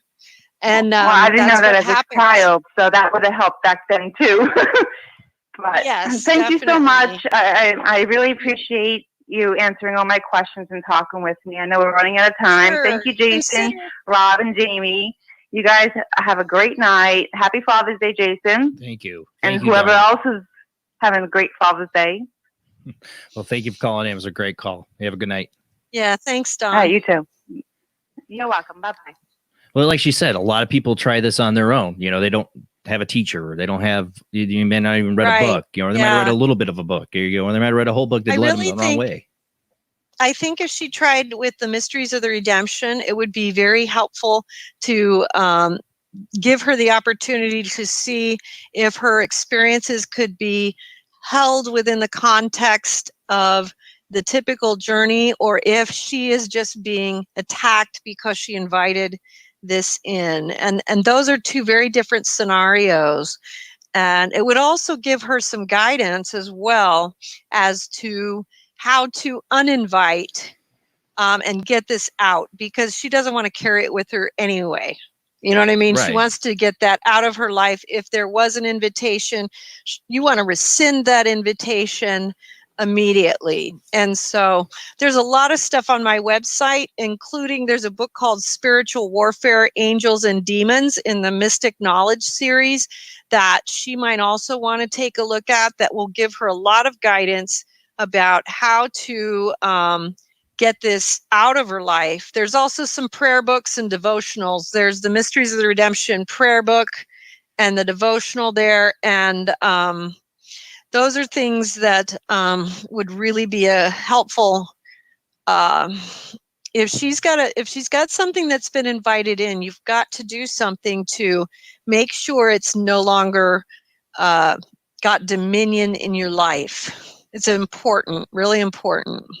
There's so many factors, that could, affect a person in this level when they start going down this path of inner discovery and, meditation. Right. And because, just the past life factor, the things you could hold on karmically that you're going to start opening up when you do this. It's powerful stuff. Right. Exactly. And that's part of the reason why it's so crucial that this is formulated under the cultivation pathway. Yeah, I mean, you have to understand that you have to be cultivating your spirit, your soul, while you are doing this. And this is where we go back to the beginning, which is understand the purpose of it. The purpose of this is purification of the soul. One of the reasons these things happen is because people play around with things. Right. And so that is something that I cannot stress more clearly to people, is that can cause serious problems. A lot of the cases where you actually have possessions, where exorcisms are required, are caused by things like Ouija boards, and things like this, calling in spirits, calling in things half-heartedly, even when people don't realize it. Like, for instance, I've seen cases where people are atheists, so they don't think that if they make some, almost joking, right? I've seen this, a rhetorical thing, I'm going to call up a demon, ha ha, and it's like they don't realize that it can ruin their life. You know what I mean? Well, I take it from my personal experience, because I challenged that thing, whatever it was, out on those tracks. Yeah. And it followed me home, and I knew instantly I'd messed up. Yes. So yes, there are things out there that, there's good, there's evil. It's just like this reality. I believe there's both. I've run into people. A lady I loved that ran a new age shop, the only one we had in the town at the time, and she would not recognize or talk about anything negative or dark, and I couldn't talk to her about my experiences. And I'm like, that's just, I understand you're all peace and love, but you got to realize there are dangers, there are things out there, that are negative, right. So right. Yeah. And that it's a very important part of the spiritual journey. It's a very important part of out-of-body experiences, because you cannot have out-of-body experiences without learning to actually apply discernment and these processes, because it is through learning proper discernment that you can actually protect yourself and avoid some of these very difficult types of experiences. And it's really important, and it's very well laid out for people in the Mysteries of the Redemption, and there's other books there too on those subjects that will help people to learn how this discernment is actually cultivated within. And it's just so important. Very, very important. For a person who does start to experience out of body or traveling to the astral realm, because we're almost at the end of the show, what are some of the signs or what are some of the things that will change in them that they'll start to notice? Well, you're going to experience things. A lot of things will change. Everything will change. If you do it right, everything's going to change. And but you're going to become more aware generally. So you're going to develop gifts to sense things in a lot of different ways. So it's going to become, it won't just end up being out of body experiences. You'll be able to feel things more. You'll have more empathy, more compassion. These things will naturally be generated within you. The things that are going to change big time are if you are following the path according to its actual purpose, your ego is going to be shattered and you're going to become a very humble human being, because you're going to be literally, a good way to explain this is people who have near-death experiences talk about the life review. Right. In out-of-body experiences, we go through these things as well. We're shown things about ourselves. We experience them energetically. We're given the opportunities to understand how we make other people feel. So we have an energetic understanding given to us, which actually allows us to transform in a much quicker, more accelerated way. So if you're really practicing out-of-body travel for the right reasons, you should start seeing your life move towards a more loving, a more desire to serve, more of a desire to know God and to understand his holy will and to reach that holiness. This is something that people in today's world are very uncomfortable with. God is an all holy being. And in order for us to progress, we have to get to know him as who he is. And that is an all holy, omnipotent essence. And we have to become that which we seek. So we have to actually go through the processes which require us to remove these fetters, these cravings, these things that are holding us to the ground. And ironically, even talking about what Dawn's going through, we are creating the dominions in our lives by our thoughts, our words, our deeds. A single thought of greed can give permission for the demons that generate greed to be around us, just as a single thought of any type of virtue can do the same for the angels of virtue. So we start learning that we are creating this dominion around us. And so if we want to move towards an all-holy God, we have to become more like him. We have to understand him. We have to know him more. How do you get to know somebody? You get to know their friends. And that's the prophets, saints, mystics, sages, and ascetics of all the world religions. And their last words were left behind in the ancient sacred texts. Those are the keys. There's so much we didn't get to, and then the technical problems. I'm so sorry, because it definitely slowed down than what we got to talk to, because there's so much I wanted to talk to you about. No worries. So no I want to get you back on the show again, Marilynn, for sure. If you're up for it, we got to do this again, because I can think of like 10 things I didn't even get to that I wanted to talk to you about, especially when it comes to astral travel. Let's do it again. Let's do it again. Well, yes. I want to make sure everybody gets your information. So website, outofbodytravel.org. Where you have a ton of free material for people. I think that's amazing. And then your book, Out of Body Travel, Astral Projection Made Easy. Since we didn't get to a lot of the steps tonight because of my technical problems, go check out her book. It'll help you. Yep, you can download them all for free, and you can email me. You got any questions? Pop me an email. What's your email? give that out. I didn't have Marilynn Hughes at outofbodytravel.org, and it is at the website as well. So don't worry about it. You'll find it right there. All right. Well, thank you, Marilynn. It was a true pleasure to have you on the show. We got to do it Thank again. you. I will Yes. send you the next open date I got, because I really want to get you back on, because there's so much we didn't get to. All right. Thank you, Marilynn. Sounds fantastic. Thank you. Have a great night. Happy Father's Day to all the fathers out there. The world didn't end. We're still here, right? We'll be back next Sunday with our another really interesting guest, the new guest, Lisa O'Hara. She's the author of Abducted and Furious: How to Fight Back and How I Fought Back and How You Can Too. She was abducted and she fought him off. We're going to talk to her. I can't wait to have her on. All right, guys, we'll see you next week. Same bad time, same bad channel, 10 p.m. to 1 a.m. Central, 11 p.m. to 2 a.m. Eastern, 8 p.m. 11 p.m. Pacific time. Don't forget to follow us on YouTube or follow us on Facebook, subscribe to us on YouTube, and thank you to everyone who shares the show out. That's the biggest help. But if you want to help out financially, we do have a Patreon. $2 a month does help pay the bills. Go check it out. Look up Paranormal Soup, and your $2 a month or $2 a month helps pay the bills for the show. So thanks to everybody who is a Patreon, and again, thanks to everybody who shares the show. All right, guys, see you next Sunday. Have a great night.